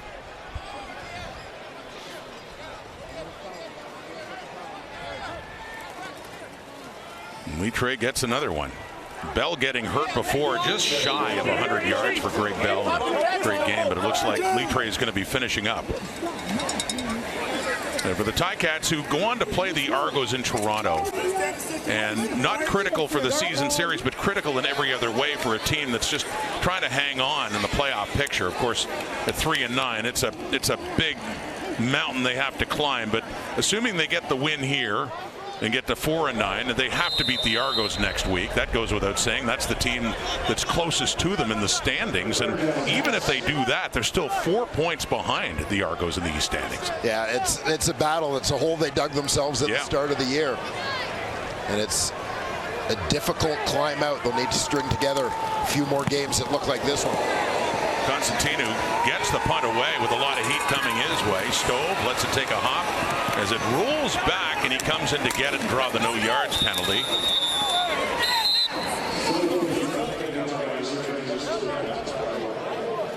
Well, I mentioned Ottawa plays the Alouettes next, but Montreal plays today. Coming off a loss at home to the BC Lions, they got Reggie Begelton, the Calgary Stampeders, and Jake Mayer back at quarterback after Logan Bonner got his start in Edmonton last week. It is Mayer, and Matthew Schiltz, the ex-Alouette, ex-Ticat, is number 2 in the depth at quarterback for the Stampeders. And talk about critical situations with that loss to Edmonton, Dwayne. Calgary fell into last place in the West. Yeah, it's been a tough go for the Stampeders this season, particularly in recent weeks. Having to scratch and claw for everything as they look to get that ship turned around. So that's part 2 of the CFL doubleheader on Saturday. And that is coming up in Calgary, McMahon Stadium. The pass falls incomplete, intended for Jalen Ackland. It's too far. Yeah, I should mention Hall of Fame weekend here in Hamilton. The Tiger Cats have their own Wall of Honor weekend coming up in a couple weeks. The October 4th game, dinner the night before on October 3rd, celebrating a couple of Ticat legends, Bernie Custis and Mike Walker, who's a recent Canadian Football Hall of Fame inductee. Oh, Bernie Custis, just a legend for Hamilton football. Remember Mike Walker, too? The defensive line in the 80s. The Ticats, that's complete to Rhymes, who hops over Stavros Katsantonis, gets up near midfield, and then gets up again, figuring he hasn't been touched.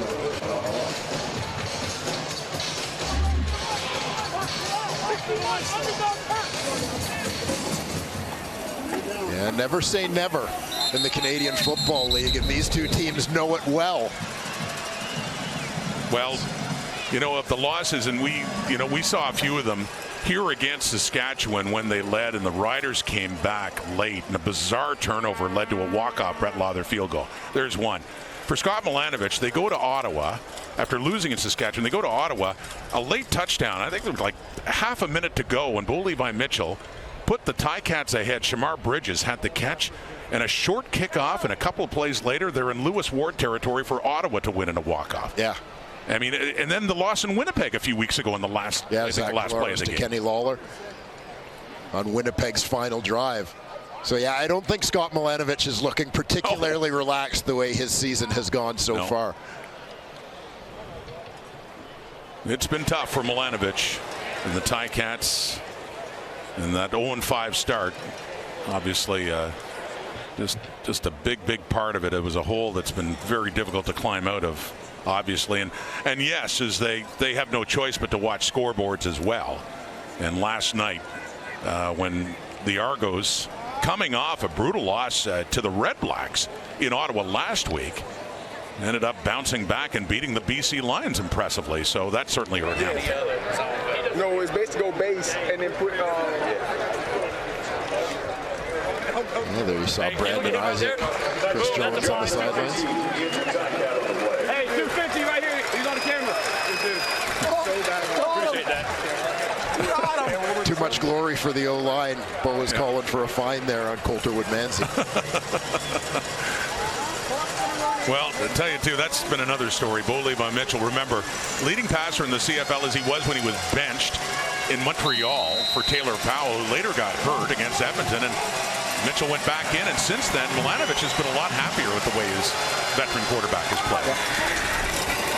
And that one, another turnover. Jamal Peters has the ball, has the interception.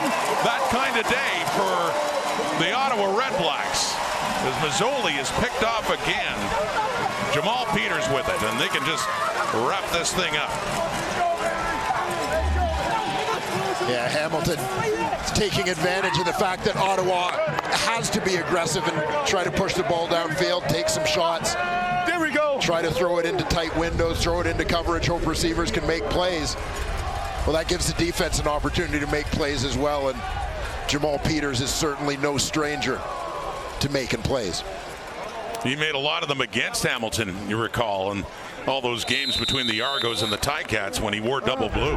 That's his 4th interception in black and gold this season for Peters. And yeah, 1:24 on the clock, 16-point difference.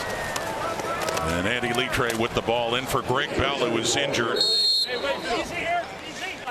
And I think we'll give this one to Hamilton as we look at the updated East Division standings. Of course, Montreal playing later today in Calgary. Ottawa hasn't wrapped up a playoff spot just yet. They're going to fall to 8-4-1, and Hamilton, still a long way to go. But staying alive.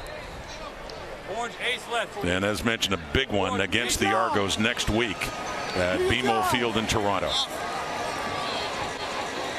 And in terms of divisional play, this makes Hamilton 3-3 against the East Division. Of course, they do own the series already against the Argos.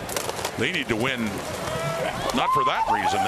They already have the tie break, but they got to get a little bit closer. I said even with a win next week in Toronto, they're still 4 points back. Yeah, this is one of the points that Scott Milanovic made earlier in the season as the Ticats were struggling, was there was still hope there. They were still not necessarily controlling their own destiny, but certainly in a position to still compete for a playoff spot because their schedule is so backloaded in terms of East versus East games. So the teams they're competing against for playoff spots, those proverbial 4-point games, many of them still lay ahead for the Ticats. Win over Toronto on Labor Day, win over Ottawa here. Very meaningful for this Hamilton team. Eli Stove on the return. It's knocked over there by Ray Wilborn, but 25 seconds. Tempers flaring a little bit. And that second game coming up today, big for the Stampeders, who just, the way the West Division is going, at least it's forgiving for Calgary if they can start putting some wins together and back in. They're not that far out of it, although with only 4 wins. But Edmonton has been coming on and they have a bye, and they have a big one against Winnipeg next week. But there's Bell. Good to see him up and around, closing this one out on the sideline. But he's certainly earned his keep on this one with 15 carries, 99 yards in the ground, and a touchdown. 2-point conversion as well. 12 yards through the air. Jeremiah Masoli. Another completion. Masoli has played well in relief of Drew Brown and finds Ackland again there. But just to see him playing again, we said that a lot in Calgary. And he ends up with the dramatic victory, too, leading to the Lewis Ward walk-off to beat the Stampeders. But given everything he's been through. Yeah, you look at Ottawa, even bigger picture. One of the big differences in their season has been the depth that they have at quarterback. There's another open receiver. It's Hardy who takes a hit immediately. Kyle Wilson, Stavros Katsantonis right there. So another first down late, just to pad some stats. That's basically it. Scott Milanovic can shake hands, Bob Dice, and another win. That's back-to-back now after beating the Argos on Labor Day with the buy-in between. They need that, and they need a whole lot more as well. But that's the old cliche, one game at a time. Ticats have no choice but to look at it that way. Yeah, that's it. What they needed to do was win this game. And they did everything that they needed to do to win this game. You talk about it being a 3-phase game. They were productive in all 3 phases en route to collecting this 2 points against an Eastern rival. So the Ottawa REDBLACKS knew, and well, hey, it's over, but it's never over, is it? As this rivalry flares up a bit, even with the post-game handshakes. Okay, there we go. But for the REDBLACKS, they could have clinched a playoff spot today, but they're going to have to wait another day, and they have the Alouettes next week. But first, Montreal coming up in the CFL on TSN. 7 Eastern time, McMahon Stadium in Calgary. Hamilton Tiger Cats took the lead, hung on to it, and lived to play another day. Thank you for watching the CFL on CTV.